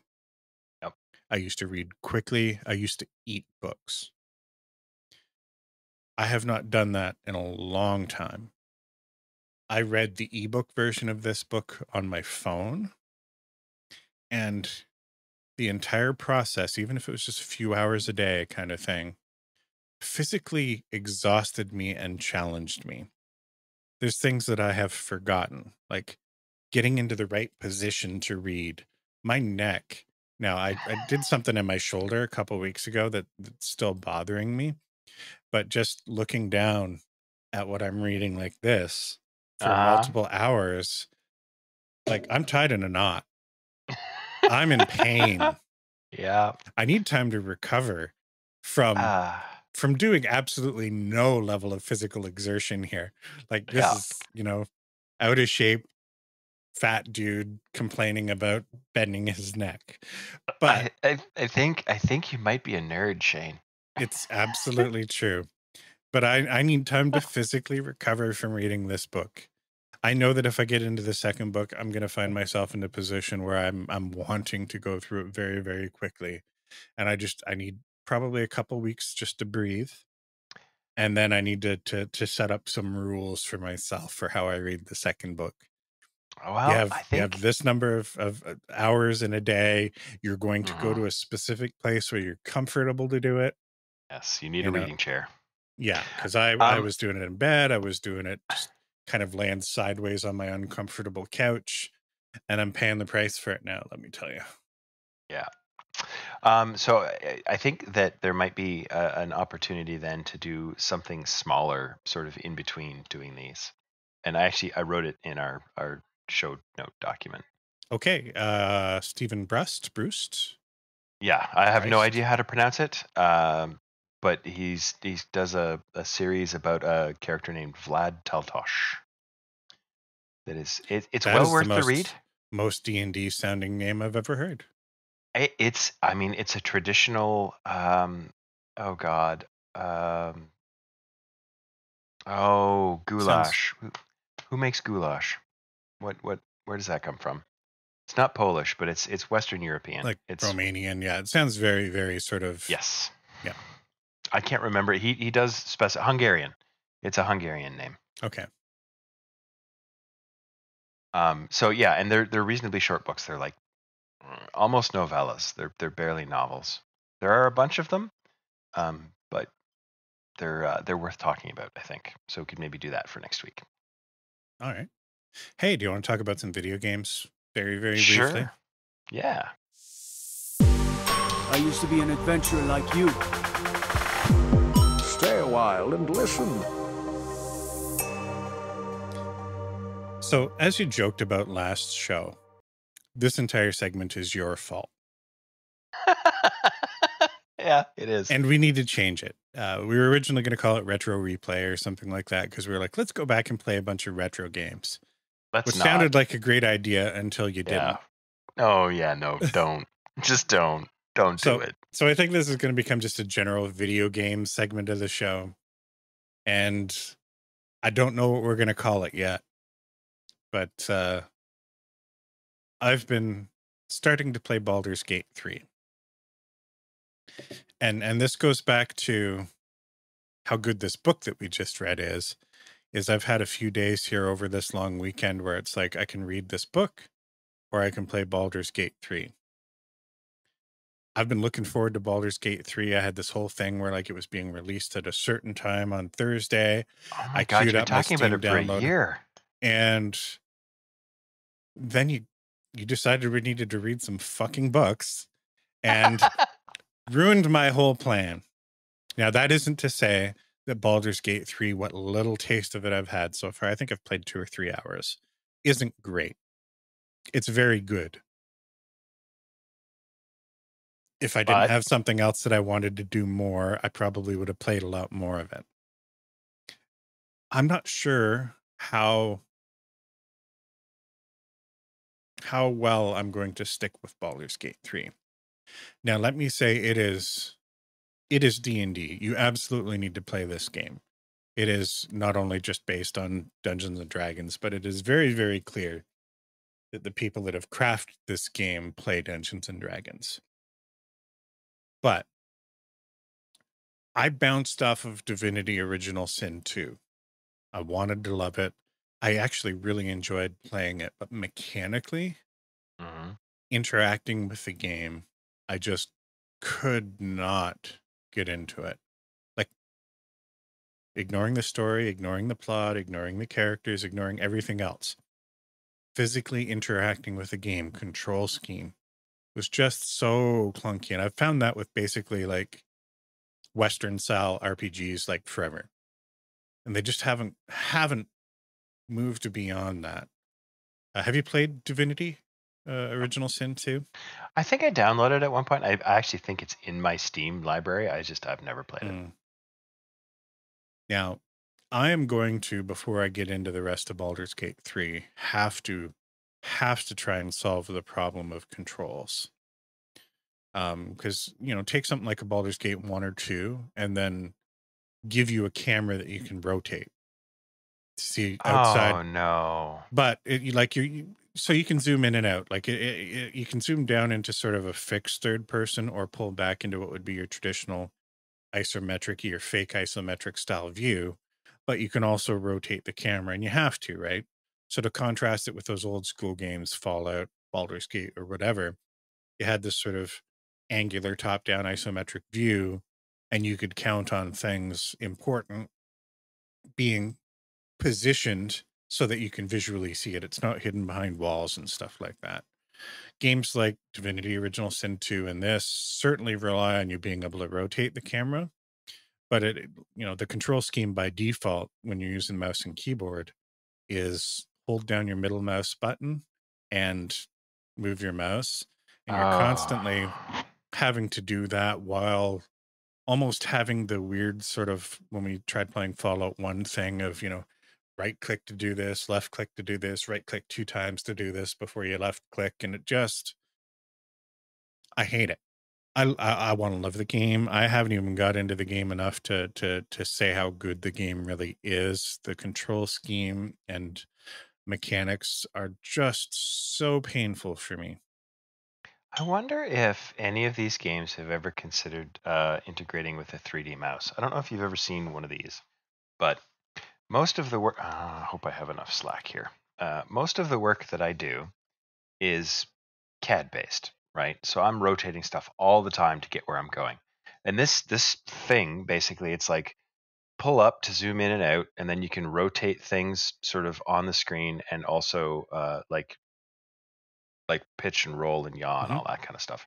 It also has a bunch of buttons on it, but you can get a simple version, which I actually bought. That belongs to my work. But I have a simple version, which is literally just the button, and it literally is just for like rotating Yeah. cameras and stuff. The problem with them is that they don't have like Windows drivers. They have like a Windows API, and the particular application has to implement drivers to use it. So a lot of games don't. It's just There so is a unnecessary though, man. Like that might be a solution to a problem that doesn't need to exist. Like, yes and you maybe know yes what, and maybe no. I never complained about? Controlling things in World of Warcraft. Okay, fair enough. Like here's an expansive third person world that I can navigate in the way that you would most traditional third person things. Mhm. Have the ability to both move my camera around in a way that makes sense and click on things when I need to click on things and whatnot. Like this game, and I'm sure there'll be a mod for it. Maybe there's already one out. I haven't looked yet, that exists just to do it, to make it function more like like I don't care about faking the isometric experience. I didn't like it to begin with. And this game just doesn't do enough to allow, like it doesn't have a isometric mode and a third person mode. It has an isometric mode that you can zoom in with your mouse wheel down to a third personish camera, but you're still having to spin the camera like completely separate from your sort of characters that you're in, sort of their position. And it's just, I like Dragon Age as an example. Dragon Age Origins did this so well, where like you had a separate sort of isometric tactical mode so that you could have tactical combat where you're moving your camera around independent of your characters, and you're planning your movement and actions. And like this that part of this game is fine. It is literally every other time when you're not in combat, where you're just walking around and exploring and moving around. It is so clunky compared to almost anything else that takes that sort of just MMO style or typical third person sort of Yeah, point of view and camera setup. And I hate it. I it's hate it. funny that you mention that, because I mean, I sort of cut my teeth. We did a lot of Unreal Tournament back in the day, which I hate. I still hate, and I hate how good you are at it. Um, some of there was I you know what there are times when I think to myself, because I'm not really this person anymore, that I wish we had been recording some of the epic rants that I went on as my death count went over 500.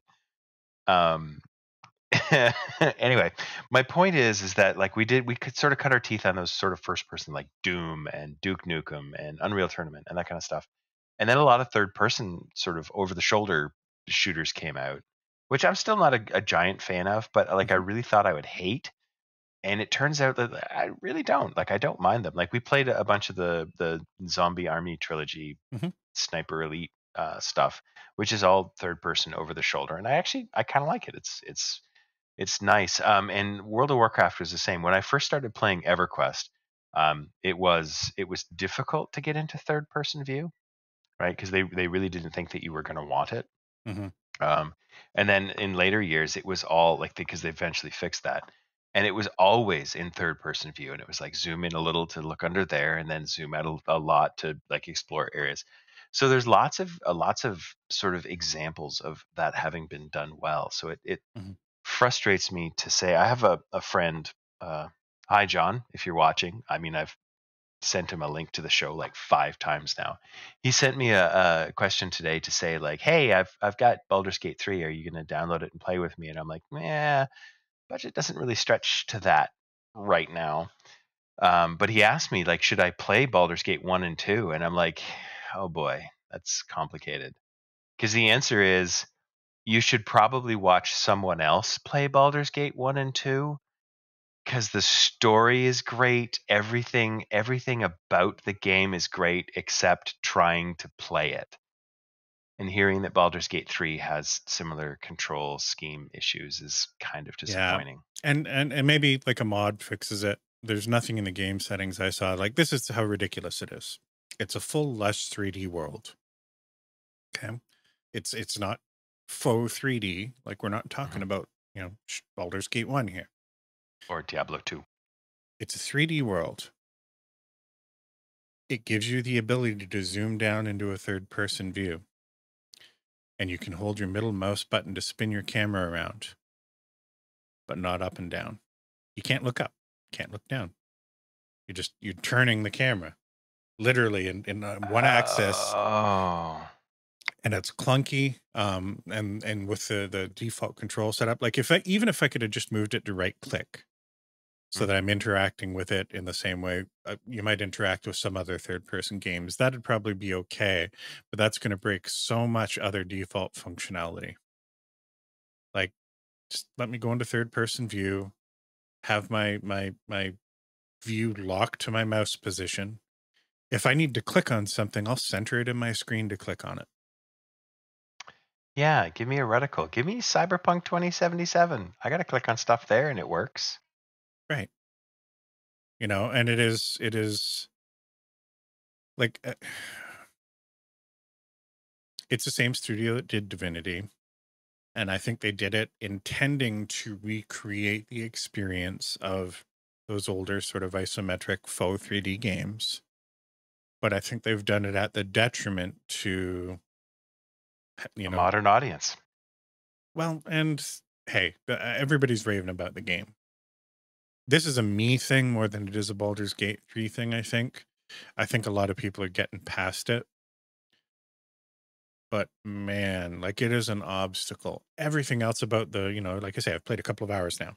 Everything else about the experience has been amazing. Aside from the fact that I've wanted to put it down to read this goddamn book. But um, it might just be a fact that that you're starting to get old and you don't like learning new things.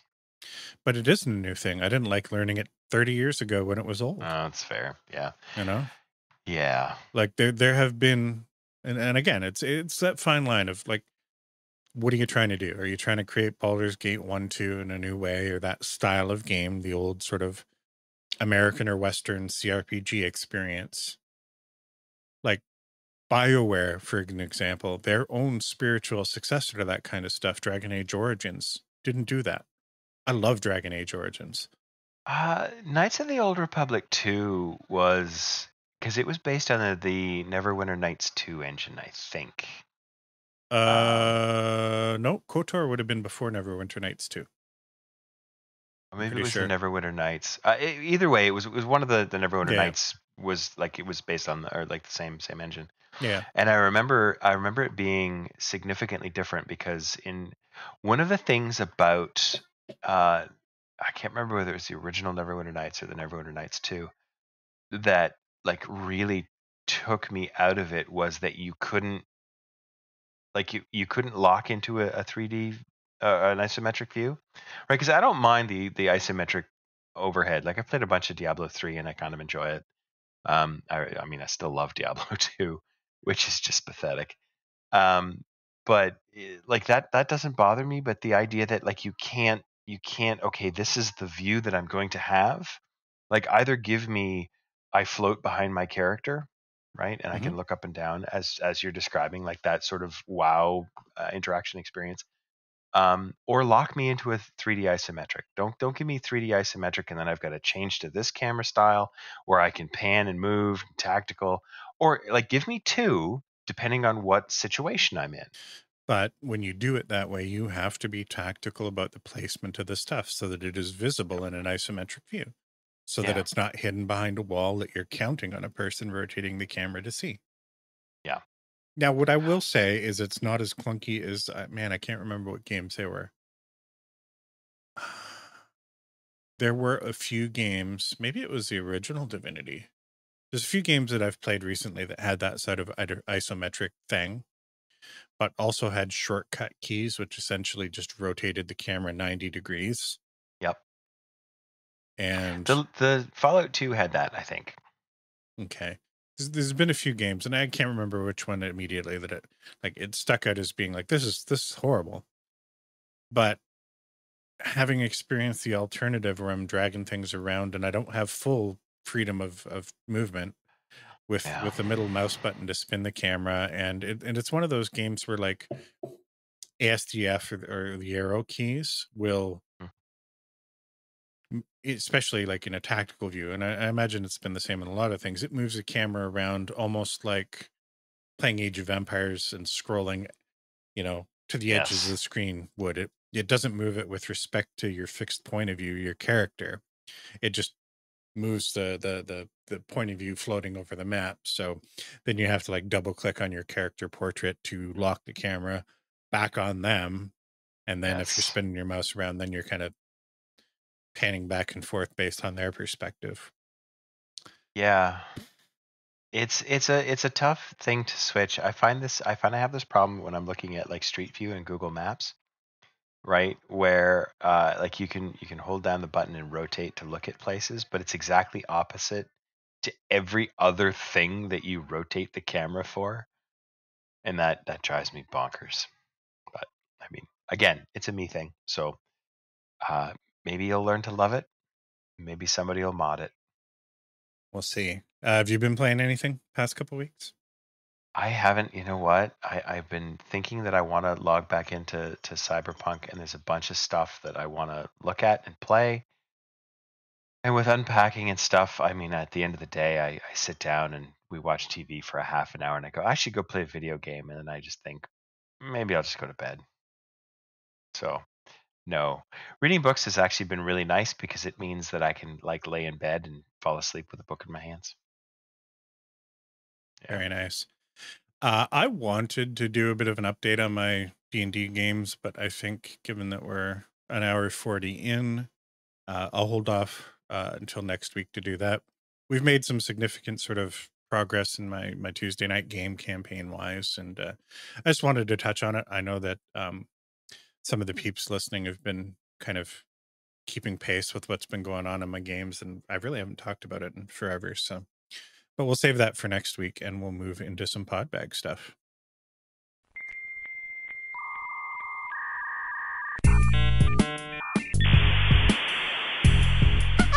You've got mail. All right, we heard from Ian this week.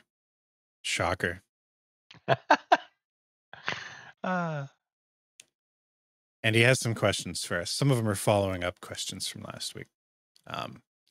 First one, I really enjoyed your discussion about the zombie apocalypse and how you felt you would fare in the aftermath. Slightly related, and sadly more attuned to reality, How would you fare in a post-nuclear war apocalypse? For reference, the book and subsequent film The Road, which I haven't seen, Good. uh, would be the setting world that you'd be dealing with. Well, being that I live right next to a fairly substantial military base and a nuclear research facility, I think that my survival time in a nuclear apocalypse would be approximately 0.01 seconds. Um, but assuming that I survived like the first bang, I'm pretty good at being self-sufficient. So I think it could be pretty good. I would definitely avoid people because I don't know about any of the people listening or yourself, but I've seen how people behave on the internet where there's no real rules. So when the rules go away, some people do things that are not conducive to social stuff. Um, so yeah, Yeah, I think a lot of my answers, like to last week talking about zombies, would apply here. I mean, the yep, one thing is we live in Canada, so we've got a couple of things working for and against this. One, almost our entire population is butted up against the US border.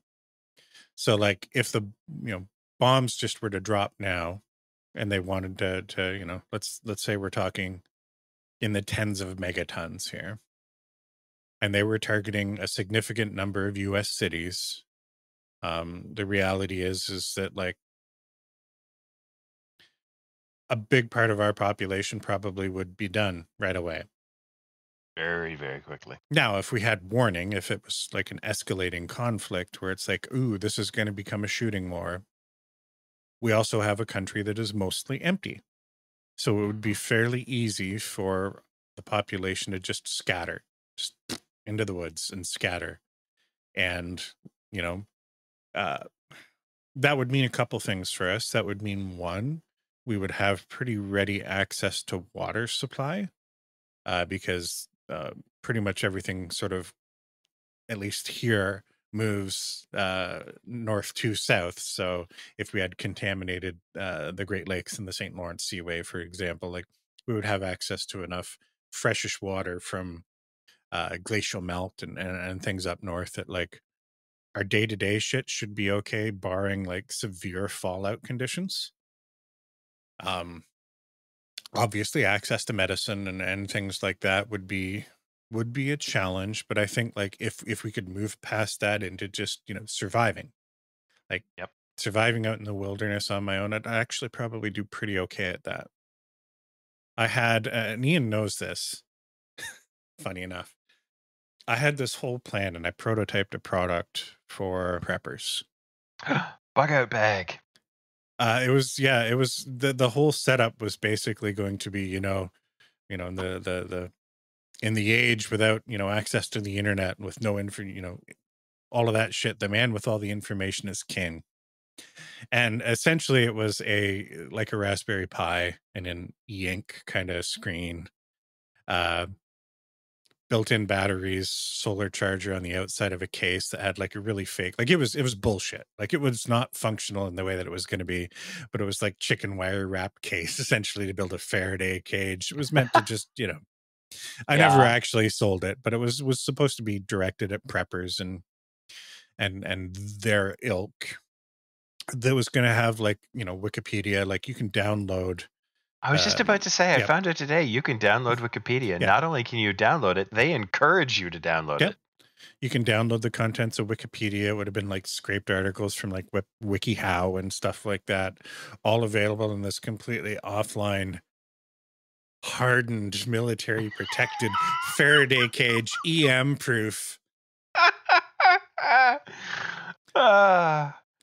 If I had any advance notice, like it would take Oh, me, download Wikipedia. yeah, it'd take me half an hour to yoink a whole bunch of shit that would be absolutely not essential, but like a huge Useful. boon, not only to like making sure that isn't lost, like from an archival and preservation perspective, but also like I'm perfectly aware of my own limitations. Like plants, for instance, let's say I need to understand what plants I can and can't eat without getting sick. I have a rudimentary knowledge of that at best. And I know that in a situation like that, I would need to have some sort of reference material, some sort of guide, whether it's a survivalist handbook or whether it's something a little bit more scientific that outlines that. And with a, like literally, oh, the nukes are in the air. You've got, half an hour.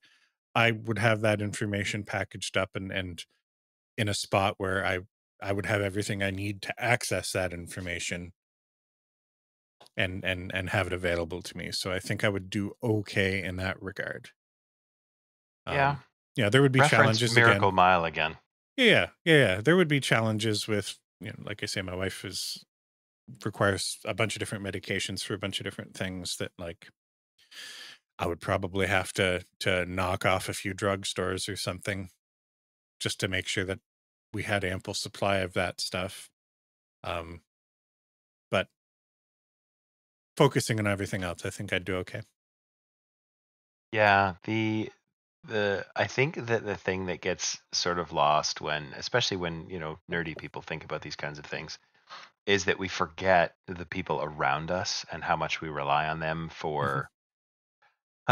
for our sanity, right? For our mental and emotional well-being, and how hard it might be to keep sort of that together. Right? Yeah, Physically, I'm sure we could survive. you know what? I don't know. This is gonna sound perhaps a little bit self-aggrandizing, I guess might be the best word. I've often thought about this. Like, if I were involved in a castaway situation, Hmm? what would I do? Not just the survival element, but the living element of it, right? Hmm. And I've had so many points in my life where I wanted to say things like, "Oh, I want to write a book. Oh, I want to, if I ended up in prison, like it doesn't even need to be like like a castaway situation. If I ended up in prison for 20 years for something, like what would I do to keep my mind busy and keep my sanity intact?" And I would have, whether it be a book or the best D&D campaign I've ever thought about planning, like I think I could Hmm. pull myself into those sort of creative endeavors enough that Oh, I whether it don't. was whether it was supplementing, like if it was me and my family, Hmm. you know, that'd be one challenge, keeping my mind busy, but I still have that social contact and stuff. But if it was just me by myself, even, I think I could keep myself going, and I think we've had this conversation before about doing like manual labor jobs and stuff. So between jobs, like after my call center education and development shit kind of fell apart, buyouts, mergers, layoffs, bullshit. But before going back to school, I went back to doing some auto systems, organization that does well all sorts of things here locally. But I was working in a plastic molding press, making parts for headlights and headlight assemblies. So literally in a press, several hundred-degree heat, just pulling hot plastic out and pulling flashing off and filing and sticking things up on racks for flow coating and stuff. And the biggest challenge with that experience was that I was just so fucking bored. Hmm. And you got these lifers around you. You're surrounded by people that like they've been doing this for 20 years and they're going to do it till they'll retire. And my initial experience with that was how the fuck not like shooting yourself like every day. Yep. And like I really appreciate people that have the ability to just, this is my job and I turn my brain off and I do it, and then I go home and I'm happy, and they can get by on what little conversation they're able to have with like-minded people talking about the weather or something at work, or Hmm. griping about the man, or whatever it is. And I it took me a while to figure out that I couldn't do that and what I needed to do it. And a lot of it was just living in my own world, like Yep. Oh, you I create couldn't, mental landscapes. yeah, I couldn't turn my brain off like they do. So I had to find other pursuits. And this has been a challenge for me in life, you know, and again, it sounds like I'm a little bit full of myself and I'm not, because it's not a positive thing. Um, you know, I'm not a physically fit dude. And it's easy for people to look at me and say, well, dude, just go to the gym. And it's not that I haven't tried. And it's not the physical aspect of working out that's the problem. It's the keeping engaged up here problem. And I've struggled with it so much. And now I find that, I mean, I can do things like listen to podcasts and whatnot now, but I'm finding myself able to escape into my own mind a little bit more, compared to what I used to like back in the Mhm. day. And I think that would apply to this sort of post nuclear holocaust situation where I could happily spend 20 years in creative endeavors that may not ever bear fruit, but you know, the process keeps me relatively sane. Robinson Crusoe and the Swiss Family Robinson were two of my favorite books as a kid, and I've had the same thoughts about uh like what would I do in that situation. I definitely do. I enjoy my own company. I have no problem being alone. But I think like the struggle for me in a situation where you have to survive is, I mean, I worry about my wife on a daily basis, and to be frank, she doesn't need me to worry about her. Like Mhm. that's not the point. It's not that, oh my god, I need to take care of her. It's not that she needs taking care of. It's that I need to do that. Like that's how I feel about it. Yeah. And I have a feeling that I would give myself a heart attack in like the first few days, just worrying about, oh God, like what am I gonna do to keep her safe? Yeah. I get that. And I have a feeling that she would be in exactly the same boat, because she feel like, it's funny. We've had this conversation where it's like, you don't need to like worry about me doing this stuff, and it's like, well, yeah, I know, but it doesn't stop me from worrying, right? And it goes both ways. So Yep. yeah, so that kind of thing. But yeah, if it was like, okay, I'm stranded on a desert island, it's like this, it's fine. I could literally make a set of drums out of coconuts and just bang on them all day, and I would be happy. All right. Question number 2 from Ian. Unconventional food pairings. Do you have any food pairings that are surprisingly delicious, but at first mention sound pretty gross or just plain weird? Yes, yes, I do. I have a thing that I made called pork in purple sauce.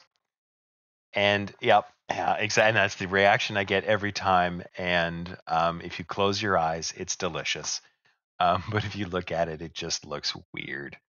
So the way it came about is that I was making some pork tenderloin, which I had cut into medallions and I had fried in some, like, garlic and salt and then various whatever flavors. And I made some egg noodles, and I fried up some apples and onions, which is an odd combination, but I've since learned is not one that is uncommon. Like, apparently apples and onions get paired a lot, and they're very good together. But then I tried to sort of make a thickened sauce for it to go together, kind of like a almost like a gravy, but not really a gravy. And I wanted to put some wine in it, but I didn't have any white wine, so I put in red wine, and the sauce turned purple. So I had like bed of noodles, apples and onions, pork on top, covered in purple sauce. And it looks, because it's not red, and it's purple, and it looks very, very weird. My wife can't eat it. She won't eat it just because it's purple. It's funny how much that matters to some people, to a lot of people. Yes, to many, many people. I mean, like food is not just your taste buds. You've got, Mhm. it has to smell good, it has to look good, it has to be presented well, it has to, all of those Yeah. things. It has to have a name that isn't disgusting. Like if you call it, poopy poop on a Snails, plate. it's gross if you call it escargot, it's fine. Yeah. Yeah, Tanya's very much a texture person too, so like it has to feel right. Mouthfeel is important. I Yes. think you and I probably come from similar spots in this, so I don't look at food pairings as like, oh, that's ridiculous together. Like we grew up super super poor. Like my family, you know, we lived in tents for a while. We lived in what was a converted milk truck turned motor home for a while. So the number of weird combinations of stuff we've slapped together and either called it dinner or just as a snack are pretty ridiculous. Like my sister and I used to snack on things like raw potatoes dipped in peanut butter and almost everything, raw carrots dipped in peanut butter. Like it just if it's what you had, it's what you had because just eating the one by itself wasn't right. So I don't shy away from it. One of my go-to food pairings though, and I love this, it's kind of my comfort food that I can't make at home. Like Tanya can't stand it, even just the idea of it. And I don't blame her. Like it's kind of gross when you think about it, but not really. 1 can of tuna, 2 cans of cheapy no-name cream of celery soup Hmm. on whatever kind of noodles you got. A Yep. little bit of salt. Yep. I did. There was a stint that I did going to the gym back when we were at Stream.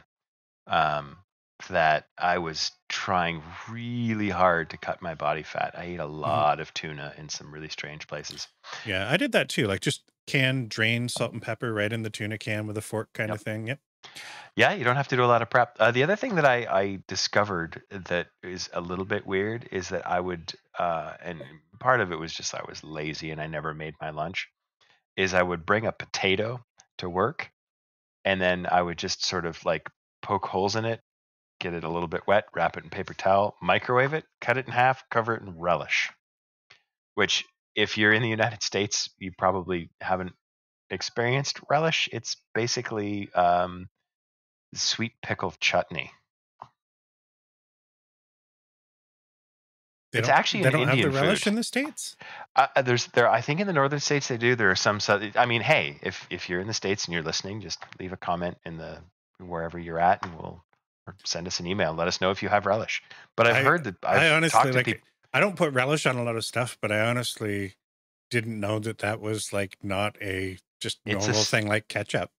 no, it's a specific Canadian food, as far as I know. It actually started off as gherkin chutney in India, I think, or in I shouldn't say in India. I don't think it was India. I think it was sort of like the expat Indians who lived in Britain and invented all of the Indian foods that we know as Indian food that aren't actually Indian. They're from Britain. I don't know. If you know more about it, let us know. I did not know that. That's crazy. Yeah. All right. Last question from Ian. Have you ever participated or ran a D&D session slash game where the player or the DM took the story out to left field quickly? As in the gameplay was going well, was well structured, and then took an odd turn for better or for worse that was completely random or out there. Every single Yeah, D&D yeah, session I've ever run. that's basically D&D. Yeah. Yeah, I mean, I've never actually. I remember when I first started out as a D&D, as a DM, sorry, I sort of would lay everything out and I would prepare all kinds of stuff, and I had this person and this character and this thing, and this is how they're going together. And when you get here, this is what's going to happen. And when you're done with that, you're going to solve that, and you're going to go here, and then like 30 seconds in, it's like, well, I'm completely off the map here. I don't know what I'm doing. So now when I'm preparing stuff, I prepare set pieces and I don't put them anywhere. It's like, this is going to happen at some point because I need something for my players to do. And it's like, okay, that went over there. That's, and it, And yeah, that's a tough challenge because yes, you need to prepare set pieces, but you also want to, you know, avoid the feeling that like you're giving them the illusion of choice where, yes. all paths lead to this set piece or something like that. Um, They and need it to is, change based yeah, on what the players have done up to this point. yeah, yeah. And that's essentially my sort of approach to campaign games. I mean, one shots are more on the rails and linear and stuff, but, one of my big regrets in life, speaking of things going out into left field, is not getting a chance to explore our plan to create the Church of Meepo. And Yes. and so this is an Ian thing. So for context, we had our group that we were playing games that Telson ran, and after a year or two of doing that, Ian came on as a fifth player and joined us for I think almost a year It before was around a year. things Yeah. kind of petered out. and brought in a new character. You know, it was all part of the same extended session, but we had an opportunity to create new characters in it, and I was the only one that kept my old character. And he brought a character in that had a religious slant. And early on, we've told this story probably 8 times already, but we were doing what is that module? Hidden temple, blah blah blah. Oh, you cut out there for a second. It started off as from the tavern with the well in it. Yeah. Anyways, it's part of the newer um uh shit, what is that whole thing called, that reuses a bunch of the old modules. Anyway, it's a D&D package thing. Meepo is a character, a kobold that, you know, we ended up cutting him in half in that game, and it's kind of come up as an inside joke for our games. And he decided to take that experience, and we were looking to break into a city, and I'm not sure what your intentions were. Like, you'd set up this sort of red priest kind of Hmm? whole vibe thing going, and rather than try and get into the city and probably end up immediately dead, I'm pretty sure Ian drove the bus on this, but the intention was we Did were going to start a religion. We were going to set up an operation just outside the city and like a tent start revival? preaching. Yeah, Yep. like we were going to do this whole evangelical kind of thing to draw them out of the city so that we could do shit. And the focal point of this whole thing was this Meepo character. And we didn't get an opportunity for things to go off the rails there, but they would have. And it's one of my great Oh, D&D regrets, is that we just, if just we'd didn't have get to do managed it. to get about 4 or 5 more sessions in before things got bogged down there, it would have been fantastic. Yeah, that whole thing was basically sort of the red priests were loosely based on the red wizards of Thay. Yeah.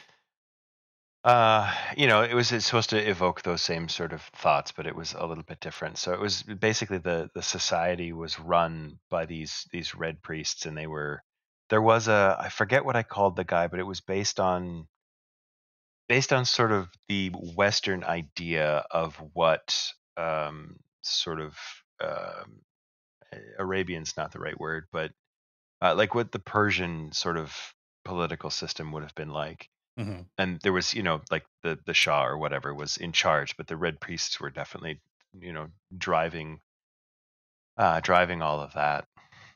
And it was all very loose in my head because I didn't know where you guys were going to go with it. So whatever you did there was gonna sort out what actually Yeah. happened. For some context, it was we started off just doing a bog standard Curse of Strahd campaign, and then afterwards Taliesin wanted to turn it into kind of a hub adventure. So this meant a couple things. I think you were hoping that more people would jump in and do some DMing, but also Yes. it kind of turned into this almost quantum leap style thing where we were characters that had like avatars almost, you know. Hmm. So we would get shot into this world inside the bodies of random characters. It gave us the opportunity to either experiment with different builds or whatever, even different systems. And one of the adventures we went on was the one that went on the Temple of whatever the hell it was called again. Tales from the Yawning Portal is the name of the module that That's has the all of name of that the shit in it. module. Um, but also, like, we ran into this one. It was almost like a little Western setting for a brief moment, then got pulled back. And then where this game left off, that we were doing this Church of Meepo thing, was like we'd landed in sort of a stepped pyramid in the middle of the desert kind of thing in an oasis. We were just getting ready to sort of branch off in different directions, and we'd caught wind of what was going on in this sort of city, and that these red priests were responsible for a lot of bad things happening. And we just never got to go anywhere really with it before things bogged down. There was job changes, and that was around the time that you were getting ready to move out of the old house, sell the old house, and move into the Yeah. apartment. And summer busyness anyway. And we took a hiatus that lasted until the point where I ended up running games instead of you, and I I didn't pick up your story, but No. And that's probably for the best. yeah. There wasn't a lot of story to pick up. Although I really did enjoy, I forget what Tanya's character name was in that one. Godric. Godric. I really enjoyed Godric. Godric was the quintessential fish out of water. And it Yeah, was perfect. it was really good. She it would have been interesting to see how Godric developed, because he was almost a one-shotty style character. Almost. You know, Tanya really struggled. Her like playing games with Telson, like that was her first D&D experience, and she fell in love with her first character, and he didn't exactly make it, and she Oh, had a he hard did time definitely. dealing with that. You Oh, know, yeah, and I think that's fairly common for a lot of people to fall in love with their first D&D character and have a hard time no. letting go. So she played a couple characters, one through the end of Curse of Strahd and another going into this hub thing that just didn't. She wasn't into it. You could tell she wasn't happy that she wasn't playing Dulcimer. Yeah. And we started doing some one shots, and the first character she came up with that everybody fell in love with, and then you know, this is kudos to my wife. She creates these characters. The first one was Barb, who was Barb the Barbarian. just so funny. Yes. So, you know, I mean, Barb was a one-shot character. I'm not sure that she would have had Here's the the thing. shelf life. I think here's the funny thing is that yes, Barb was very definitely that sort of tropey one-shot character, but I think Barb had legs. I think if she had kept playing Barb, Barb had, like, the joke was deep enough Yeah. to keep going and develop into something else. Yeah, I mean, the immediate thing that I kind of think of, circling back to our earlier discussions, is the Drax the Destroyer character from Guardians. Like, there's not a lot of similarities in the character, but No. like the character could have followed a similar sort of path if it had been part of a campaign character. But I think Godric, going back to that character, was sort of the evolution of that. Like, here's Barb with legs. You know, Yes. the silly is dialed down just a little bit so that it doesn't cross any lines into being like, oh, this was really, really funny for 3 sessions, and now, okay, dial it back, Yeah. you know? Yeah. But Godric was the perfect balance of like, still has all of that just ridiculous charm, like Yes. just complete fish out of water, obscene charm. But actually there's a character there too that could have some growth and would always be the foil for everybody else in the party. You know, that was another campaign where a lot of us were playing silly-ish, or not silly-ish, serious-ish characters, kind of like what happened when you guys, when I picked up the game and took over, where you got 3 characters that are straight-ish, in different ways, and then you had Tanya just giving it her all with this perfect kind of chewing the scenery. Yeah, it's exactly what it was like. She's amazing at that. She needs to get back into playing a game on the regular, I think, because she is really good at it. Yeah. When she finds something that she's invested in and happy with. Trouble is when she's not happy with it, like you can tell. You know, the Shade experience or the Sora experience just were not great. But when she finds someone she loves them. I mean, that's the thing about new players sometimes too, though, is like when she was playing Sora, you could very much see it was, I want to try something different. I want to explore and see what it is. And it just was like, you could tell, not sort of in the first session, but in the first few sessions, that it's like, this isn't quite the right fit. Yeah. And, you know, it wasn't even that the character was wrong, is that it was not Dulcimer. Yeah. Yeah, and I think that was really the problem. Yeah. And I felt so I felt so torn about, like, what do I do here? And I mean, to let everybody, you know, listening at home know, it was like Dulcimer didn't go away. Like, Dulcimer didn't die. Dulcimer became the next big bad. Yeah. And I was really looking forward to seeing how that turned out. And Dulcimer is a lesson for everybody that plays D&D. So you know the meme that's going around, dude, at the whiteboard, you got a graph, you know, the axis is like fuck around, the y-axis is fuck out. Find out, yeah. Find out, yes. Dulcimer found out. Yeah, so, Dulcimer was the shit disturber, the person that just never saw eye to eye with anybody in the group, and it was really good. Like, she played it amazingly well. It was fun. Super antagonistic with me and my character, which turned into this sort of like, is this marriage counseling or what's going on here? Yeah. And for those of you that have played Curse of Strahd, we went in and did the Amber Temple shit, which has all of these sort of like ancient sarcophagi that sort of house the immortal souls of all of these like dark gods and entities and stuff. And like when you touch them, shit happens. You can get their gifts or their boons, but it really is a corruption of you and the character involved. And where all of us are like, don't touch anything. Dulcimer's just like, oh, what's that? Hey, look over there. Touch, Touch, touch, touch, touch, touch, touch, touch, touch, touch, touch, touch, touch, touch. touch, I touch. want this, and oh, dude, I'm oily and hairy now. I'm Yeah, and I have turning an into eye growing in my shoulder. yeah. Yeah. So after the third time that happened, I think it was Taliesin sort of made the decision as DM as well. Dulcimer isn't dying here. I'm not killing your character, but I'm taking your character away from you because it's what's right for the story. Mhm. It's the natural sort of consequences for the actions that you as a player have chosen. And, I think it was sensitive for her as a player. I probably putting words into her mouth where she probably felt like, well, she was being led in that direction, you know.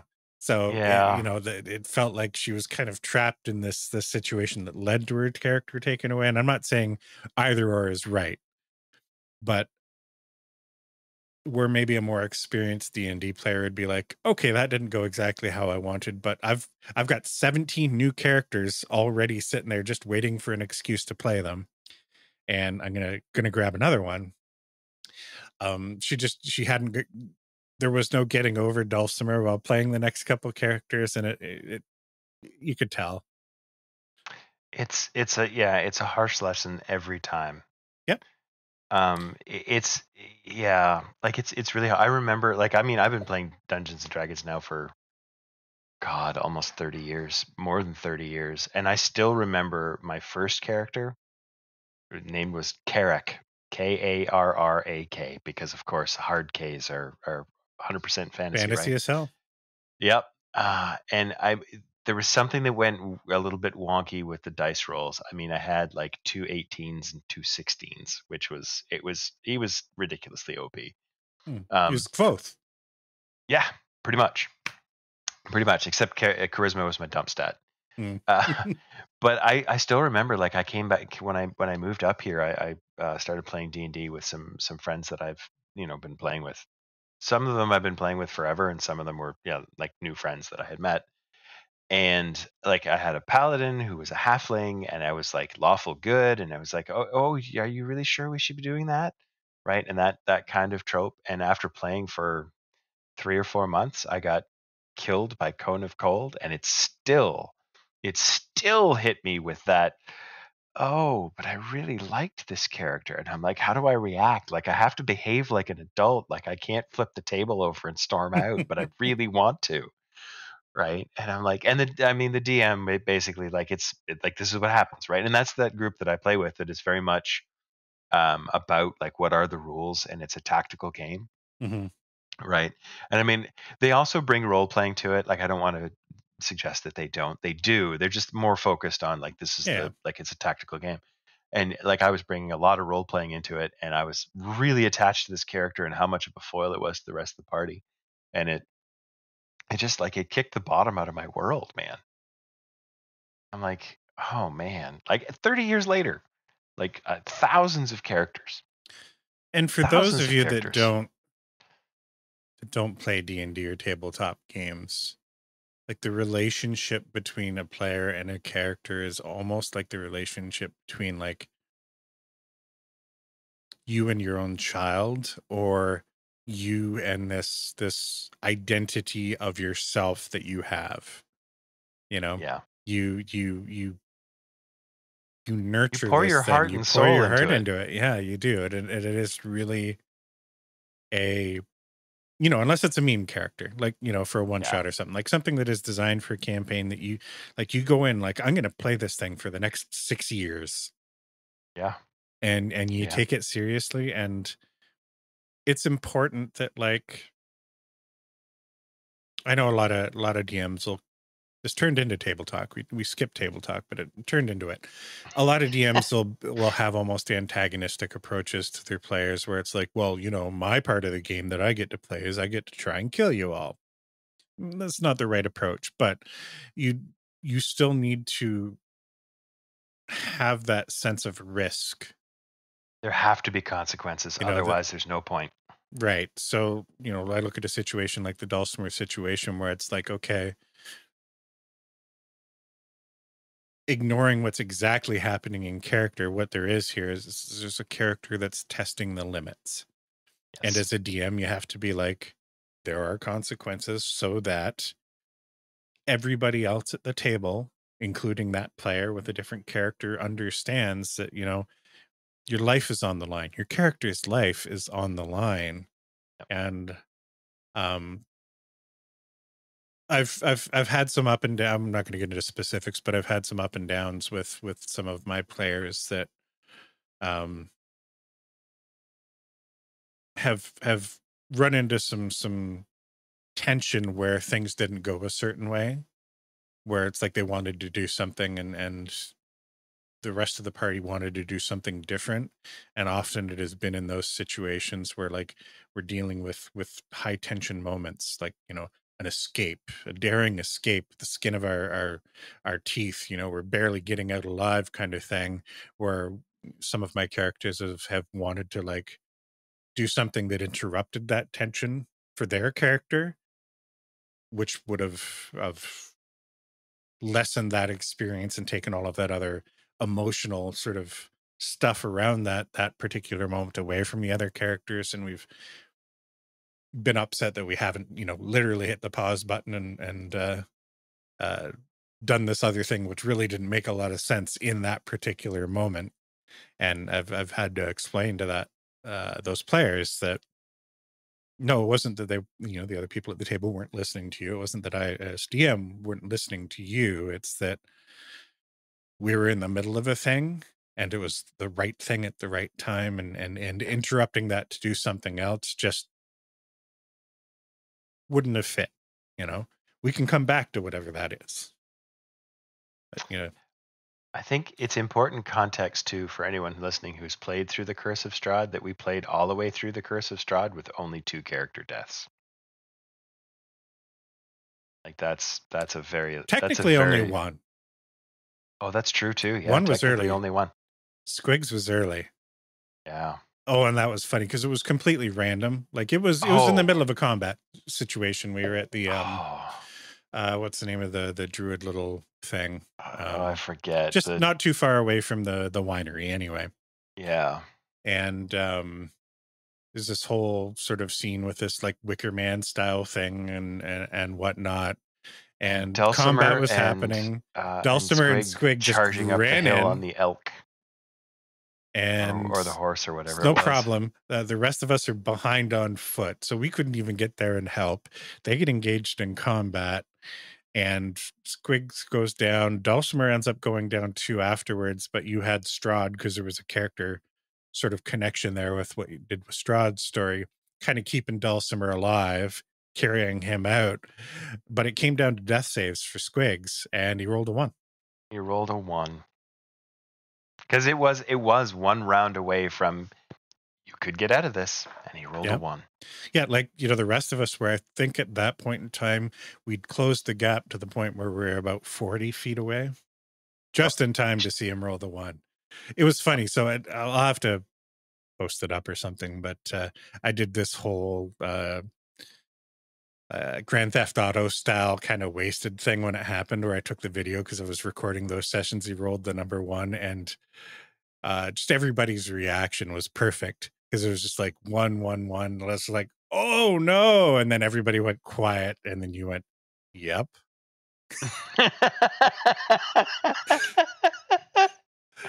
Oh, I really wanted, because I mean it was his first time playing too, right? And I'm like, oh man.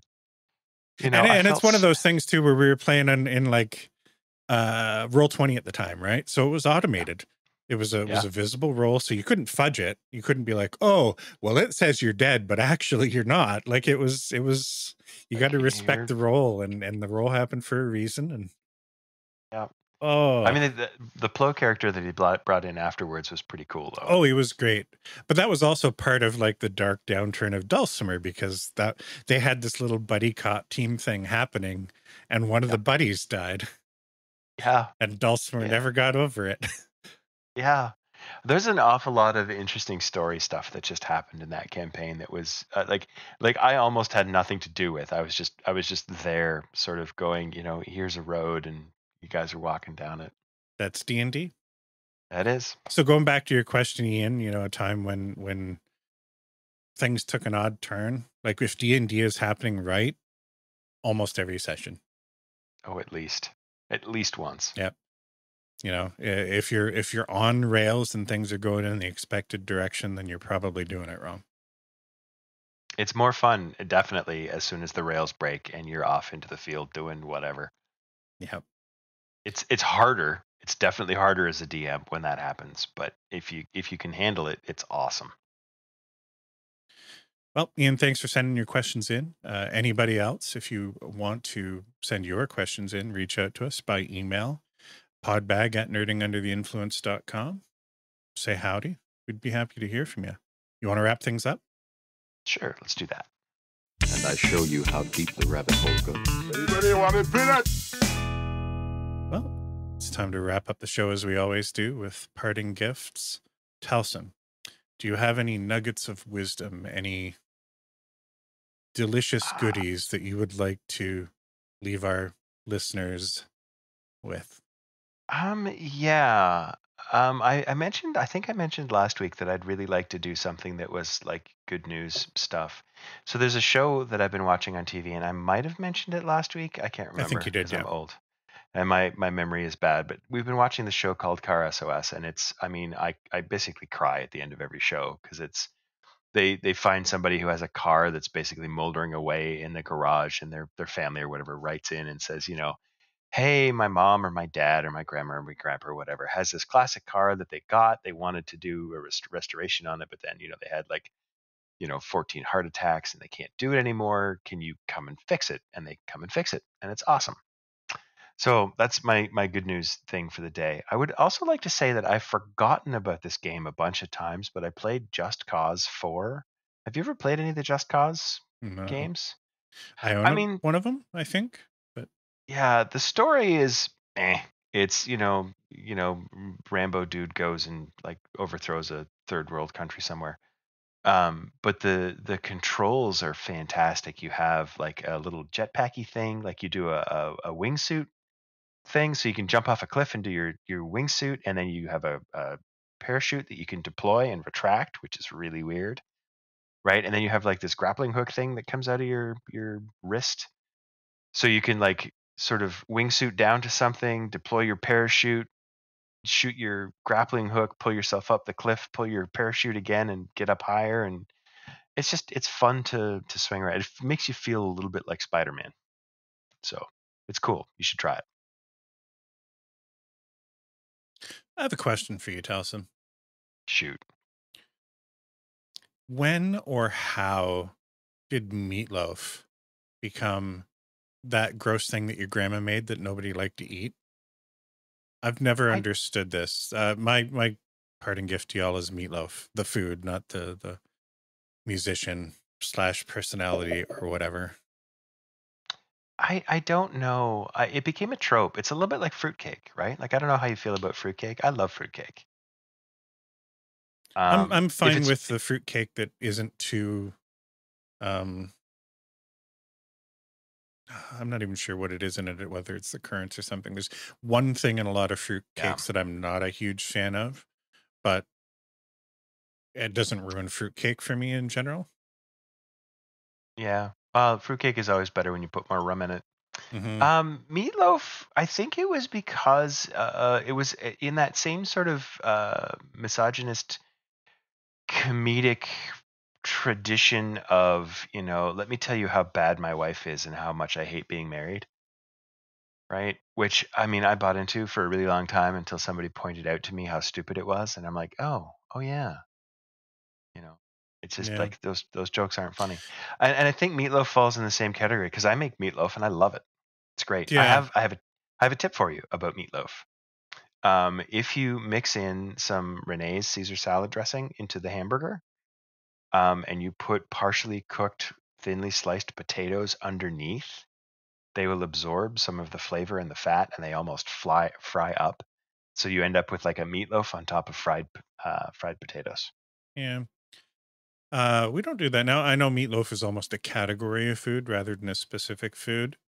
And my general advice would be don't overthink it. Like I imagine the grandma's meatloaf stuff, like that's people overthinking like weird ingredients and random shit in it.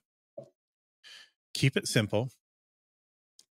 The way I do it generally, and the way my wife did it, she this is her sort of approach more than mine, and it is my favorite food in the whole world. You have your meat, egg, you have breadcrumb or whatever you're using as a filler, ketchup in the meat Yes. mixed up. Instead of adding something else to sweeten it, ketchup in the meat, Yep. a little bit of mustard in the meat. So we're talking burger toppings here for the most part. It's a Garlic, hamburger. salt and pepper. Cook it like that. Put something around it. Like we'll usually do little roast baby potatoes or better yet, lima beans. Another thing that a lot of people don't like, but you do them simply in butter. You cook them till the point where they're like overcooked and nice and crispy with your meatloaf. Oh, dude. You need to It come sounds visit so so we can. simple. It is the like if I were on death row and had to choose my last meal, my wife's meatloaf, or even my own meatloaf, because it is literally just a reasonable facsimile of my wife's meatloaf, would be the top of my list every time. I could eat it 5 days a week. You need to come visit so we can cook at each other.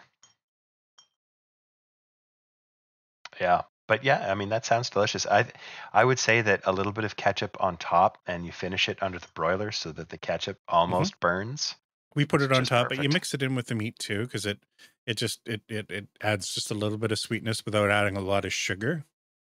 And the combination of the Mhm. little bit of acid with the ketchup and the egg and whatever you're using as a binder really pulls it all together, and you end up with this juicy. Just it's wonderful. If you shy away from meatloaf because it sounds like that grandma's food that you don't eat, go like just make yourself a simple meatloaf, man. It is just delicious.